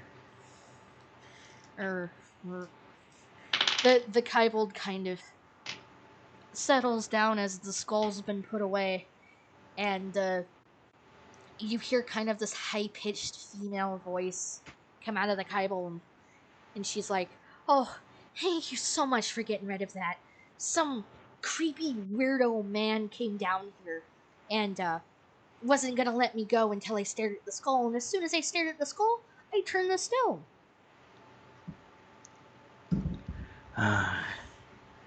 So there was a break-in. Somebody was trying to grab one of the artifacts. And you hit the nail right on the head. I was tending to some of the artifacts upstairs when he chased me down here. You know where he went? Him and his buddies went further into the down in this area. Just follow the northern room. You'll find him eventually.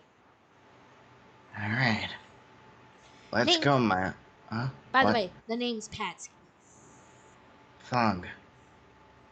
You two kind of shake hands, and you and Milo head out of the room. Well, that skull will be useful against him, I suppose. Give him a taste of his own medicine. Probably. I just hope we don't run into him. He could be some creepy necromancer too. What, you scared of a couple of dead people? Would I be lying if I said kinda?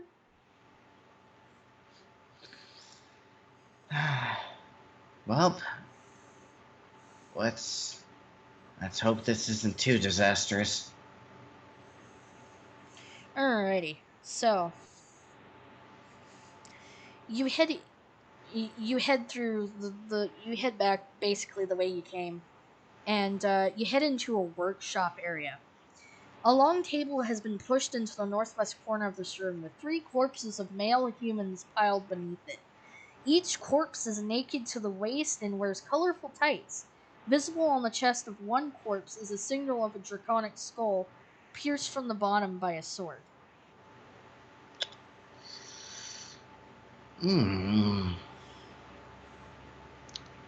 Okay, I'm not gonna lie when I say I'm a little creeped out by this a bit too. Um, oh dear. So am I. I think we ran into a cult. Well, whatever it is, let's get rid of it. I don't want to see this shit. So you want to get rid of the stuff then? Yes. And, and as you do, you notice that in the having to look at the map again. Sorry. You hear rattling coming from the door leading out of the room. Oh no. Oh god. What do we do? What do we do? Oh dear. Well, we can approach this one or two ways. We can either run and get the hell out of this dungeon, or we can go and investigate that noise.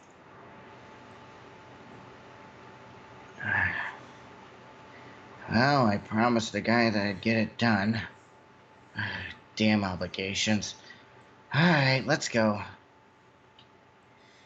So we push open the door, and you hear almost hyena-like laughter. And as you open the door, you notice a jackalware and two of his jackal buddies standing behind the door. Oh, great. And with that being said, Oh boy. It is initiative time. 19. Wait, no. Wait. Not 19. 14. Milo got a natural 20 plus the 8, which would be 28.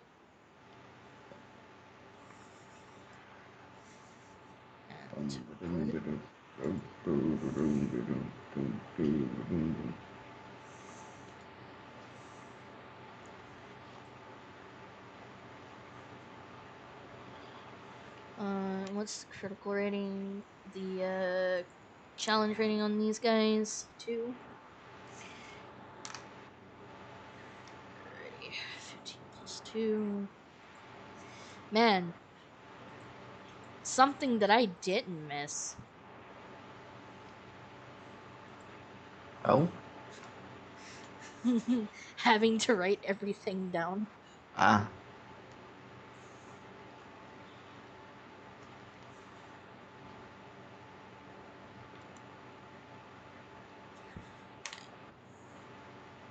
Ooh.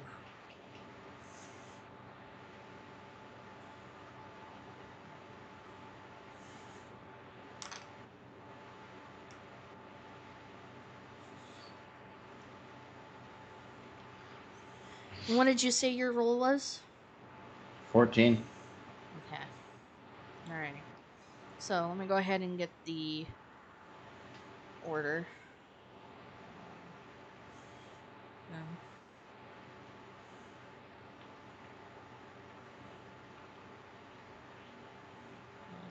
Alrighty.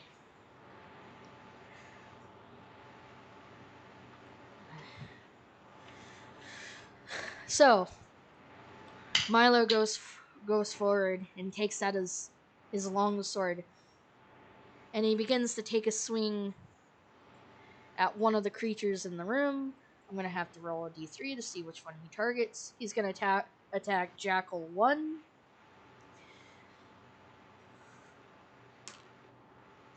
(16+8) is definitely going to land, and then is a d8 plus 8. 1 plus 8, which is 9, which is... Man, the health on these jackals is extremely low. It's only 3 hit points. Damn. So he slashes through Jackal number 1 rather quickly. It is now the Jackal Wearer's turn. It's going to target... It's going to go right for you, Feng. No. Let's see. It's going to be a d20 plus 4.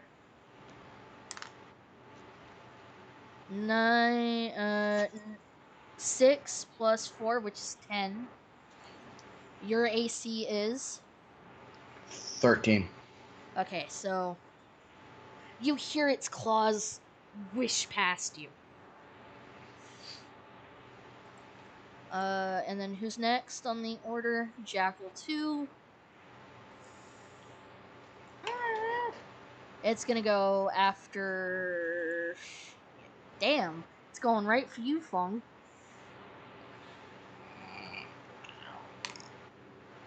15 plus 1 to hit. That hits. And then... It does... It's a d4, so it only does, like, 1 point of damage to you. It's just a very sharp pinch. Ah, that tickles. It is now your go. What do you want to do? I swing at one of the jackal bears. You swing at the Jackalware then? Yes. Alrighty. Roll accuracy, if you will, sir. 12. That hits. Its armor class is 12. Oh, okay. 8 plus 2 plus 7 1, 18, plus a d6, 19.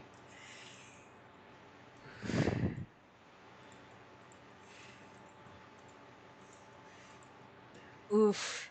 You do some pretty significant damage to it. It is now down to 1 HP. I promise you, though, the enemies will get challenging. Milo kind of cracks a grin at you and goes, huh. Hey, at least we're gonna be able to walk out of here without having to worry about if we're gonna turn into one of these things. I mean, it depends on whether or not it decides to bite us. So he's gonna roll. 11 plus 8, that's definitely gonna hit. And he's gonna go ahead and hit it with his long sword. 4 plus 8.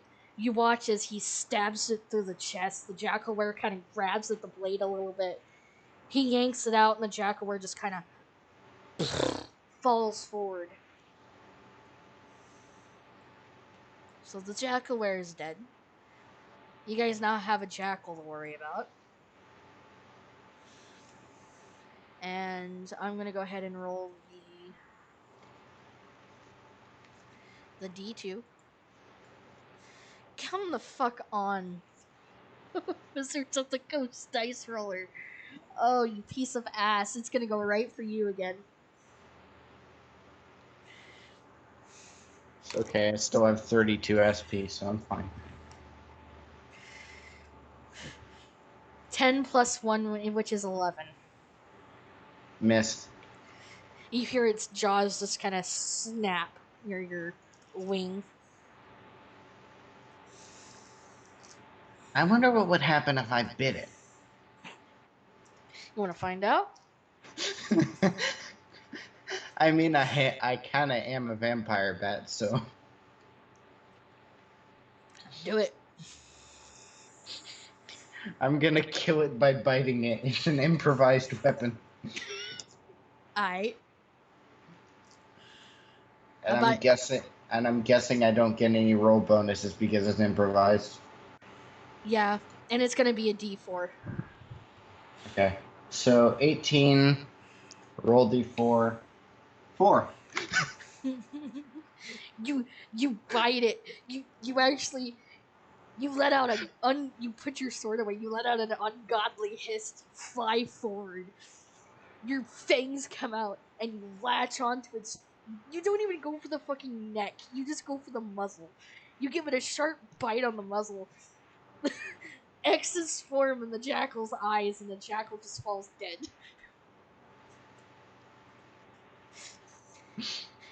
Milo looks at you and goes, "Oh, well then." Let's see.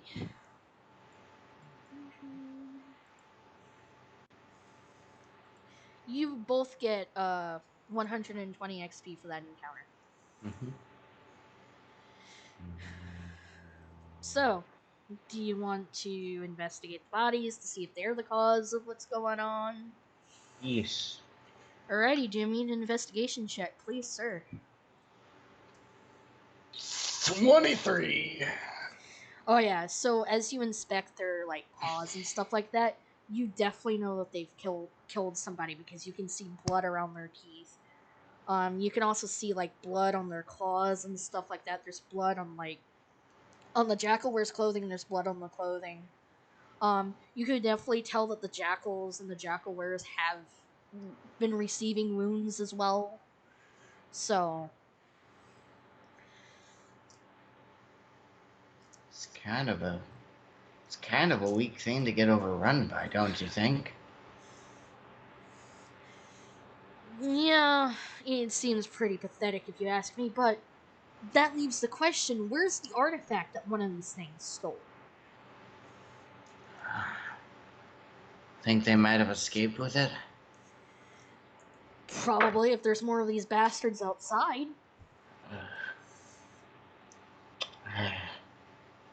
Let's see if we can find some tracks. Alright. Where are you guys at? You guys are in room 12.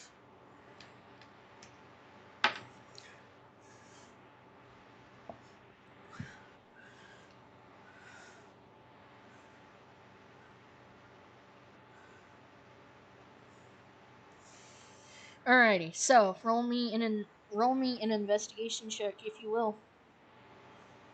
19. So you do notice a paper on the table. Okay, I'm gonna look at the paper. Look at the paper. Alrighty. So the note reads, and it's from somebody named, and it's addressed to somebody named S. And it reads, "We have completed our work here. Omen's Muppets have been defeated, although the half-orc and the Tiefling escaped. We believe the former ran for the woods, which means she'll be ours soon enough. The latter we cannot locate. We cannot find the timepiece either, and it is possible that the Tiefling took it with her. However, if its magic function as radically as it does that of the far gear, there may be more searching to be done. Everything goes according to plan, and the matter should be free to claim. Loose ends are being tied up as I write this. I am, always, your obligating servant, H." Forrest. We need to go. I think they're after one of the pieces of amber. Alright, then let us not waste any time, and I need to pause because I need to go to the bathroom again. This is what I get for fucking drinking. You know, just doing the one thing that humans do to function.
I'm back.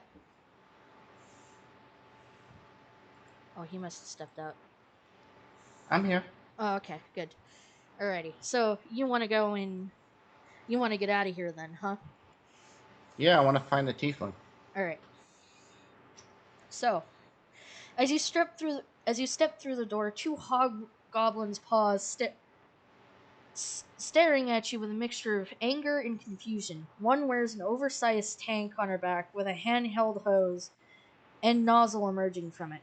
A clear, vicious liquid drips from the nozzle, sizzling and smoking when it hits the ground.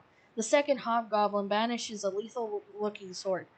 Both wear leather armor branded with a weird insignia on them. They're not gonna let us go that easy, are they? And so the hobgoblins both look at each other because I had to see if they were actually hostiles or not. That just tells you everything's been improv'd. Somewhat. They both look at each other and look at you. And the hobgoblin with the sword goes, not exactly. We're just a cleanup crew. We've been sent by the big old Terran himself to fix the manor up. We Oh, weren't aware that anybody was down here. yeah, we're doing a job for him. Trying to figure out who the heck infiltrated this damn place. Ah, I see. So, you guys must have been sent to take care of the Jackalware problem that was down here. Yeah, but I think it's starting to go much deeper than that. Well, it's amazing anybody could come down here. We had a hard old time trying to dock. The city's closed, didn't you hear? Well, no, we had no problems getting in here, but it's empty. That's because there's an ice dragon looking around, causing problems for the folks here. Is there any problem that this planet doesn't have? Your guess is as good as mine, but is there anybody down there we need to be aware of? Um, there's a kibble down there. Just came out of being petrified. Oh, all right. Um, well, we'll be on our way now, and don't let us keep us. Don't let me keep you. Well, don't let us keep you from wherever it is you need to go. Alright, let's go. Alrighty. So, you guys. So, I just want to say that congratulations, because of the amount of XP you have. Um, well, you're. What level did I tell you to start your character at? 3.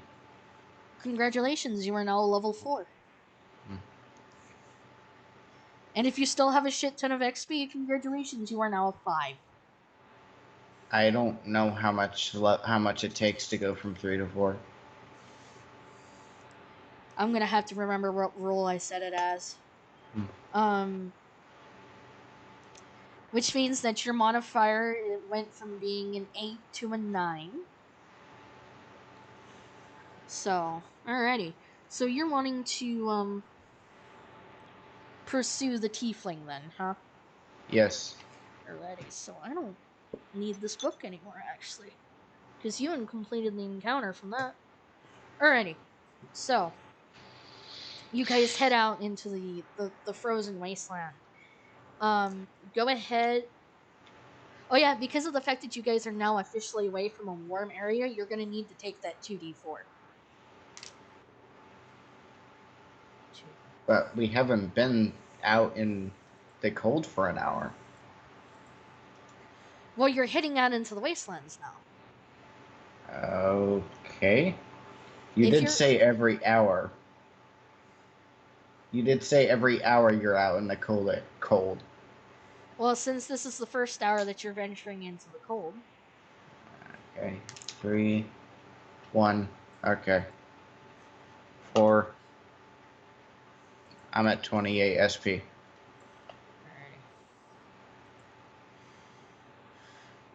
alrighty. So go ahead and make a perception check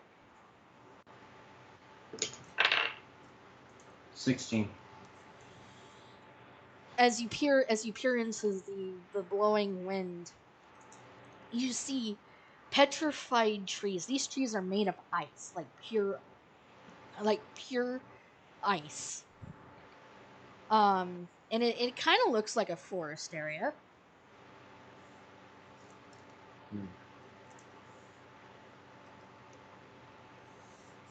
Okay, let's head inside. I hope that Tiefling's gonna be okay. So you guys venture into the woods, and you notice that the trees, because of how much ice is on them, they're all nearly clustered together. So it's kind of almost a tight squeeze to really navigate. So if you guys are having this much issue trying to get through them, chances are that Tiefling probably is having an issue too. Ah, should have probably bought that potion of flight for you. Eh, I mean, it is it is pretty cold down here. I'm not gonna lie. Oh, I mean, My wings are... I don't know. Well, let's... Maybe I should scout ahead? If that's what you want to do. I'll let you know what I find. Alrighty. Knock yourself out, man. Don't actually knock yourself out. Alright, I'm gonna go ahead and scout ahead. Alrighty, make an investigation check for me. Nat 20. Ooh! Her second nat 20 of the night. So as you're scouting around the forest, you notice boot prints in the snow. And the tiefling is heading in almost a northwest direction. Okay, I head back to Milo and tell them where we're going. Alright, they're heading northwest. Let's make this quick. Alrighty. I want both of you guys to make acrobatics checks for me. A 19. Third natural 20 of the night. You guys are booking it. And as you guys do, you start to see a shape ahead of you. They are running. It's the terrified kind of running. You see them steal a glance over their shoulder. They gasp quietly hearing you, and they keep running. Wait, miss. We're trying to help you. They turn around, and you see them reach for something on their belt, and they're like, "Stay back! I'm not telling you bastards again." We're not one of them. I promise. Make a persuasion roll.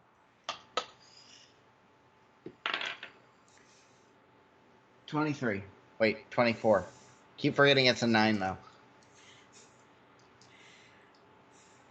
They move their hand kind of slowly away from their pistol. They're like, "Who do you work for?" I work for the Alteran. Alteran. You know that... I forgot his name. I'm not very good with names, but... the guy sent us off to find artifacts for him and to figure out what the heck's going on here. They kind of have an interested look and say, and in a very almost kind of different tone of voice, they're like,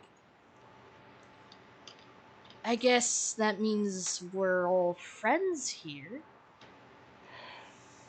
She kind of she goes from almost kind of a fleeing stance to she starts walking in a circle around the both of you guys, and you can tell Milo's just scoping her out. He looks at you, kind of tilts his head just a bit.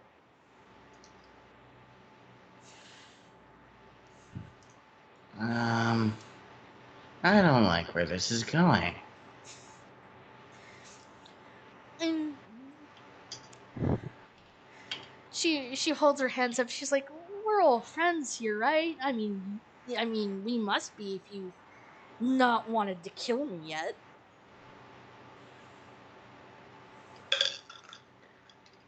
I think I'm gonna do a sense motive check on that.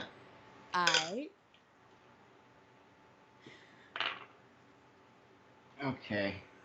18.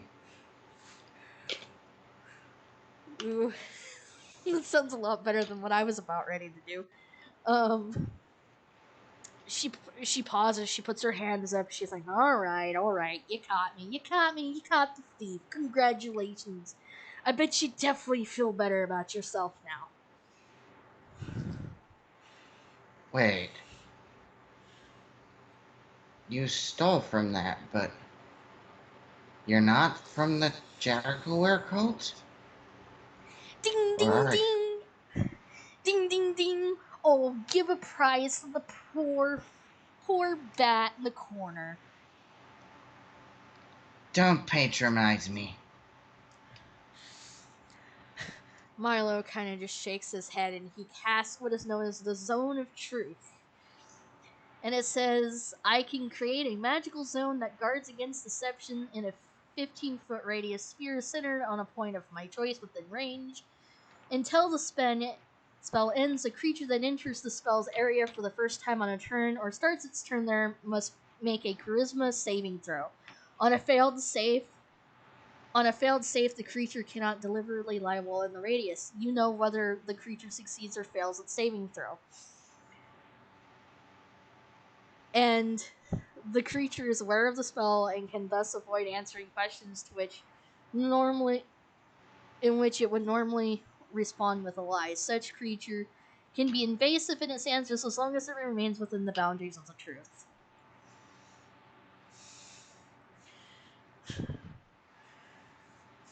You can tell that the tiefling is not happy. She looks at Milo and goes, "You son of a bitch." Alright. Good work, Milo. I'm Now we not can... I'm not entirely useless after all. Now, the old talker will beat the truth out of you. And with that zone of truth, I don't think you're gonna have an easy time telling all those lies. She sighs and plops down in front of the tree. She's like, "Alright, what do you want to know?" Tell me everything. About that Jackalware cult, about what you stole. "Oh, you mean this?" And she reaches into her bag, and you notice that it's the right wing of the butterfly. You're not supposed to have that. She keeps that out of your ass fingers. She goes, "Oh, this? What are you afraid of? Do you even know what this is?" Yes, I know. And it's dangerous in the hands of someone like you, I Miss Thief. she keeps it nice away from me. She's like, "I wouldn't say that it's too dangerous for me to use."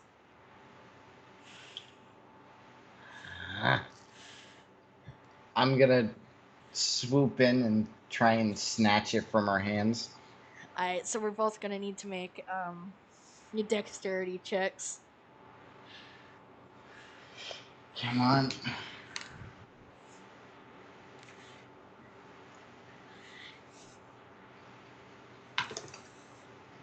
$21. I got 18 plus 9. Oh, fuck. She does the whole when your sibling when your older sibling is trying to keep something away from you, so they hold their hand up higher. That's what she does with you. Oh, you thought you were just going to steal this from me? Oh, aren't you cute?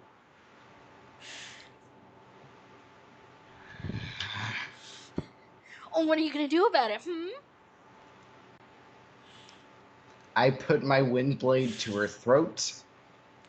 Roll intimidation.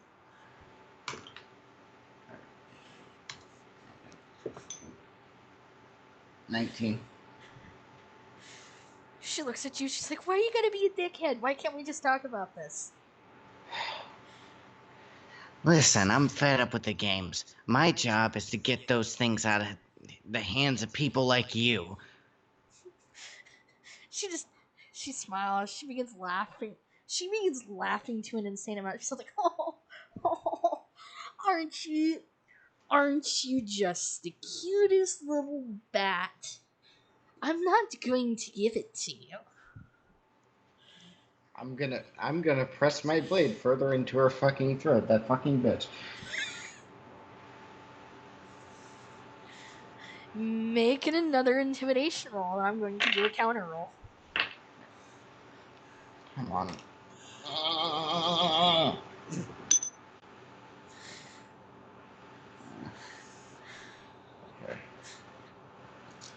Okay.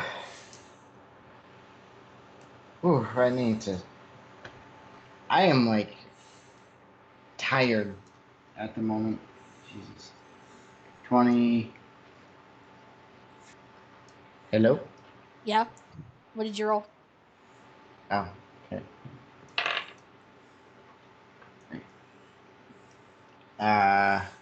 Okay, that was 24. She sighs. She looks at you. She's like, "Okay, look, putting a blade to my throat is not going to help your cause." She just politely moves the blade away from her throat. She's like, "Look, I'm not just going to hand over the piece of amber to you. All right, all right."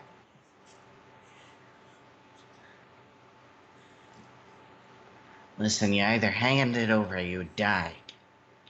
Two options. Tell you what, Mister Bat Guy, I will give you the piece of amber, but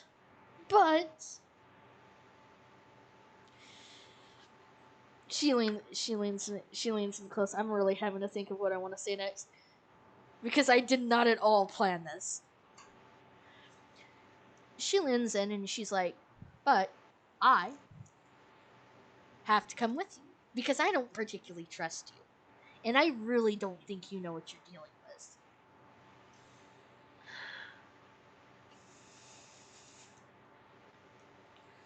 You promise to stay out of trouble? More or less.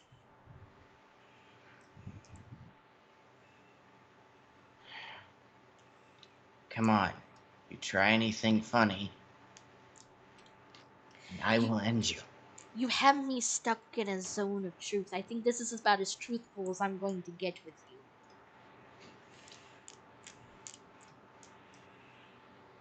So, what do you want to do?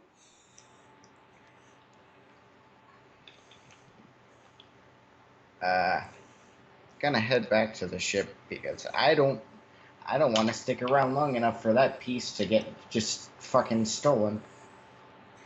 Alrighty, so you sure you don't want to do anything in town beforehand, or you just want to go back to the ship? If there's anything else to do, I'll head back on another date, but it's kind of dangerous to be carrying around a precious artifact in the middle of a forest full of jackalwares. Fair enough. So you guys head back to your ship. You guys board it and you fly out of New Shetland. And of course, the tiefling finds a comfortable place to sit in like one of the chairs in the back. And you watch as she takes off her hood. And you notice like she's not a regular tiefling. She's very furry for a tiefling. But she has black fur, black horns. Um she does have like um a red eye color, and the thing you notice that's tattooed on her neck in white, it's the same symbol that's on your Vishai tablet.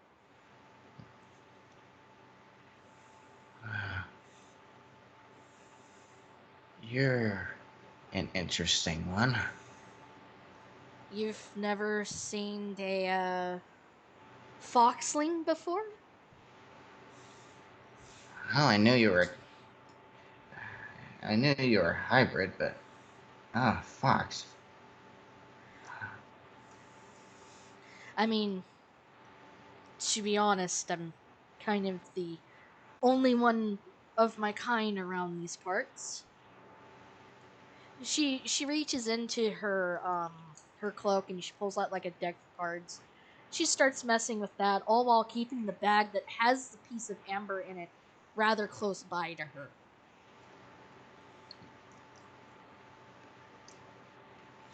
Who do you work for? I'm afraid I really can't talk about that. But I'm pretty sure if you're very persuasive enough, and she takes the deck card and she kind of bounces it from one hand to the other. I'm pretty sure if you ask very very nicely without pulling a blade to my throat, I might just tell you what you need to know.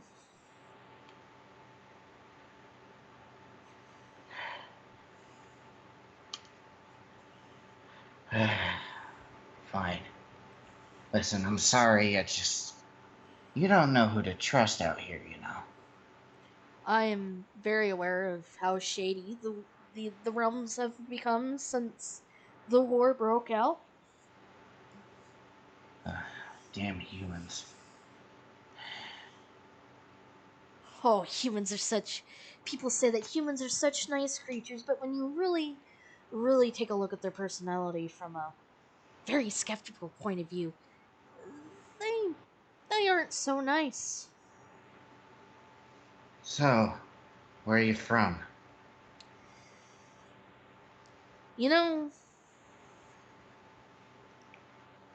I would be lying if I said I didn't know where I came from, but I can tell you vaguely where I woke up at.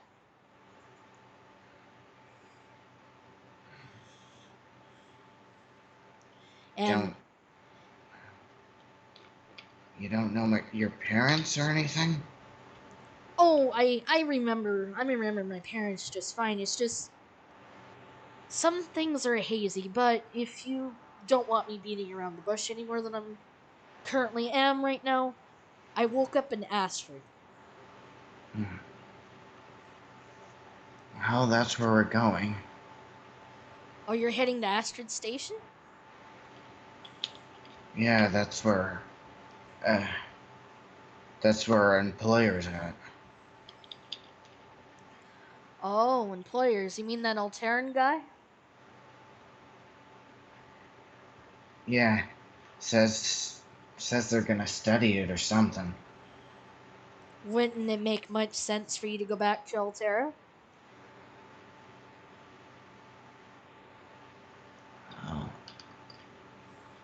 She kind of looks at you at the corner of her eye, like, hmm, hmm. Yeah, we're going there. It's just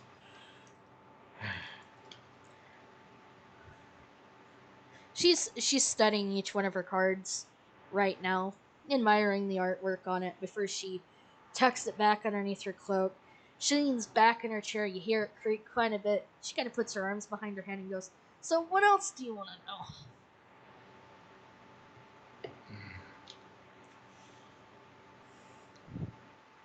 uh, let's just go. I cool. I was done answering questions anyway. So the ship enters the wormhole. Uh, it is pretty late at night. Let's see, seventh color on the rainbow. That would be Well, violet again. So you end up taking the same fast wormhole back to Altera. Um, the ship enters the atmosphere, and it flies towards the dock area. Um, there's still plenty of daylight going on in the sky, but it's now about, I want to say, like the afternoon hours. The ship docks, and of course, you guys step out, and the ship locks in the place, indicating that the hour you guys spent with it has expired. What do you want to do? I I head out and start heading back towards the club, putting the um, earplugs back in my ears. I look to the tiefling. She's just kind of, she has the bag on her back. She just kind of, keeps a fair distance away from you, just kind of admiring the sights. And again, she's not at all surprised by the sights that she sees around her. Um, which kind of is strange too, because you would think that someone who hasn't been here before would be like freaking out. Milo follows alongside you. He's kind of warmed up to you a bit. Like he's definitely not as skittish as he first started. And you guys head towards the Royal District. It's about the afternoon hours, and there's more people in the club than when you started. So, Tiefling. I have a name. She looks to Feng and goes, "My name is Faydra." So, do you remember what your folks were like? This is gonna be very weird, and I really hope you don't judge me for it. But my mother, I'm gonna put in air quotes, was a fox, and my dad was a tiefling. However, both of them were guys. I don't judge. Oh, considering, you put a sword in my throat, I'd say otherwise. Well, that's paranoia, not that. Right, so, where's this Alterran of yours? In this club over here. You want to take a look around to see if he's there? Yeah. Alrighty, roll me perception. 19. Believe it or not, he's actually there. And, he has his tablet in front of him, and he looks up and he notices you. He kind of moves his head back a bit, as if the gesture's like, "I wasn't expecting you to come back so quickly." The place has been cleared out, and, well, we found another piece. Excellent. I'm very glad that things are going along as smoothly as I had hoped. Now, why did you bring this? And he gestures towards the Foxling. Correction on the species. Why is this here? Faydra just kind of slams both of her hands down on the table and goes, "Look, prissy boy, I'm going to jump over this table and beat your ass."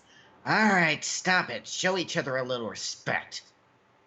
Civil, you dare bring this savage into a club like this? What do you mean, savage? She's practically drooling all over the table.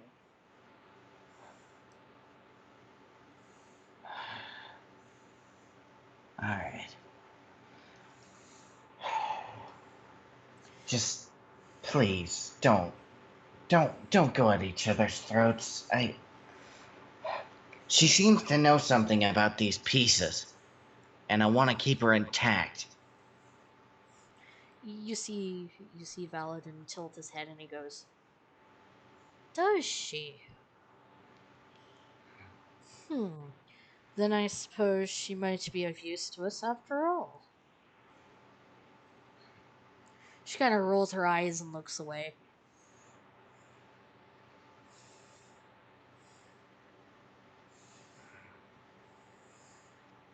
Maybe. Well, I believe a payment arrangement is in order. Wait, I still haven't given you the full report. Go on. There seems to be a cult of jaguars looking for the same thing.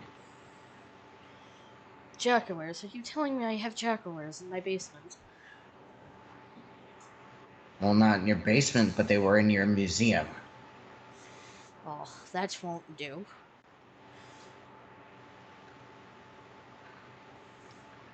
I don't know what.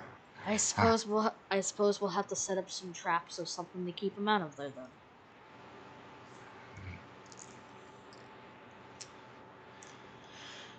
Milo clears his throat and goes, there was a matter of, and he takes out the skull, and you see,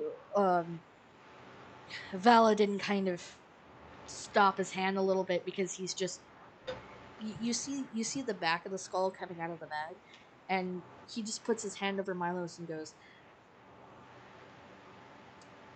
if I'm sensing what I'm sensing, you better keep that in your bag.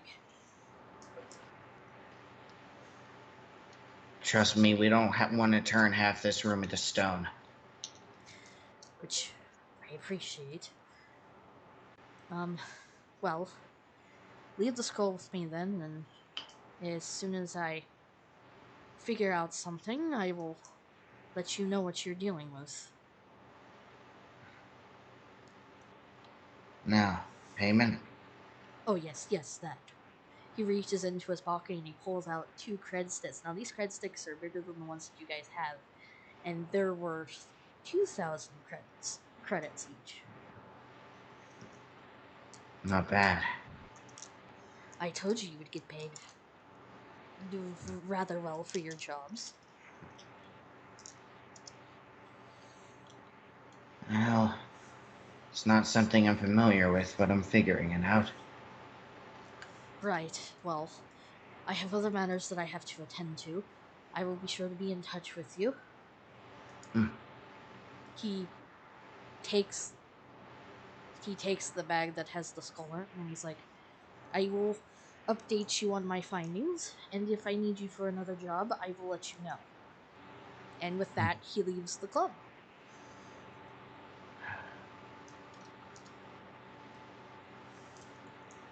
Oh.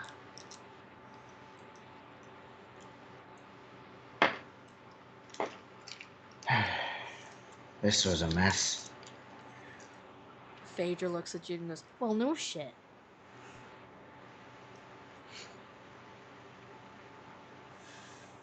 So, I might. Huh? so, what are you 2 knuckleheads gonna be doing? I want to talk to the Foxling more. Well, ask away then. Or are you gonna use another zone of truth to waste even more of your time? No, I'm not. Walk with me.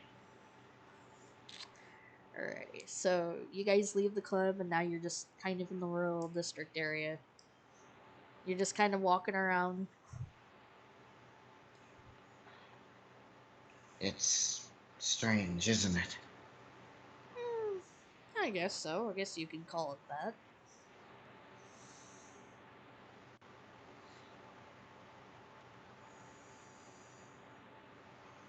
So, what kind of people were your parents? Well, one of my dads is a thief, and my other dad, he does things. Things. He archives things.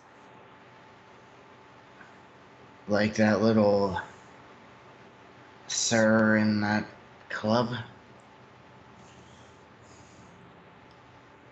I wanna say yes, but I think we're talking about 2 completely different things here.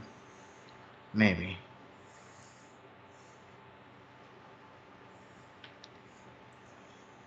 Just kind of curious.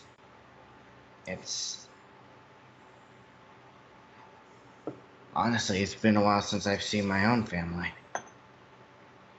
Has it? How long have you been stuck here for? It's not the fact of how long I've been stuck here.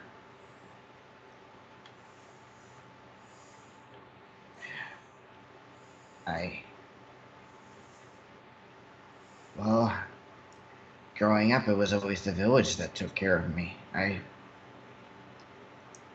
never saw my family. Well, the I vaguely I vaguely remember much of anything statement that I made earlier is kind of true, and it's very sad. But at the same time, it's kind of helpful because I don't have to attach myself to pain all the time.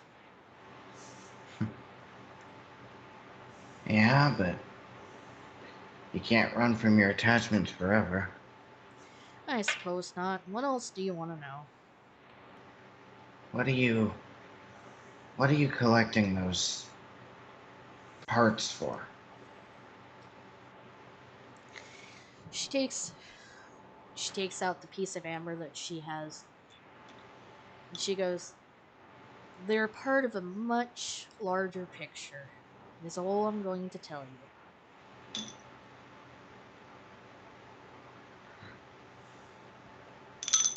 Because if I told you the truth, there wouldn't be much of a plot to life, now would it? I mean, there's still the plot of the people going after him. Oh, you mean like that guy you're working with? I don't entirely trust him either, but... Well, I suppose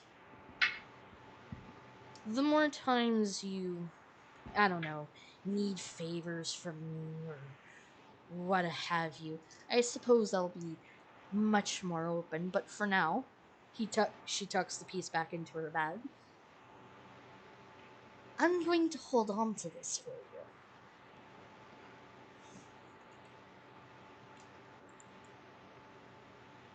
Okay. Just... don't get yourself killed, alright? I have no plans on to. She does like a small little bow, and you notice like she's kind of slipping herself into the crowd little by little.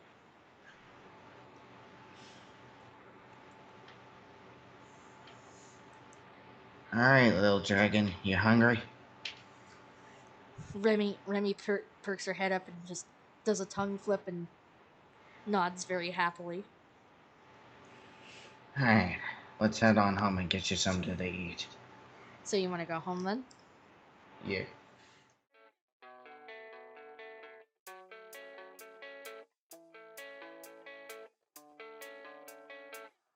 Yeah, I don't believe in destiny. I just do what's best for me. Don't listen to my enemies, they're just full of jealousy. Yeah, this legacy, you gon' see what's left of me. You gon' see success in me. You ain't seen the rest of me. I just wanna be the best at what I know. Better than the rest, just watch me grow.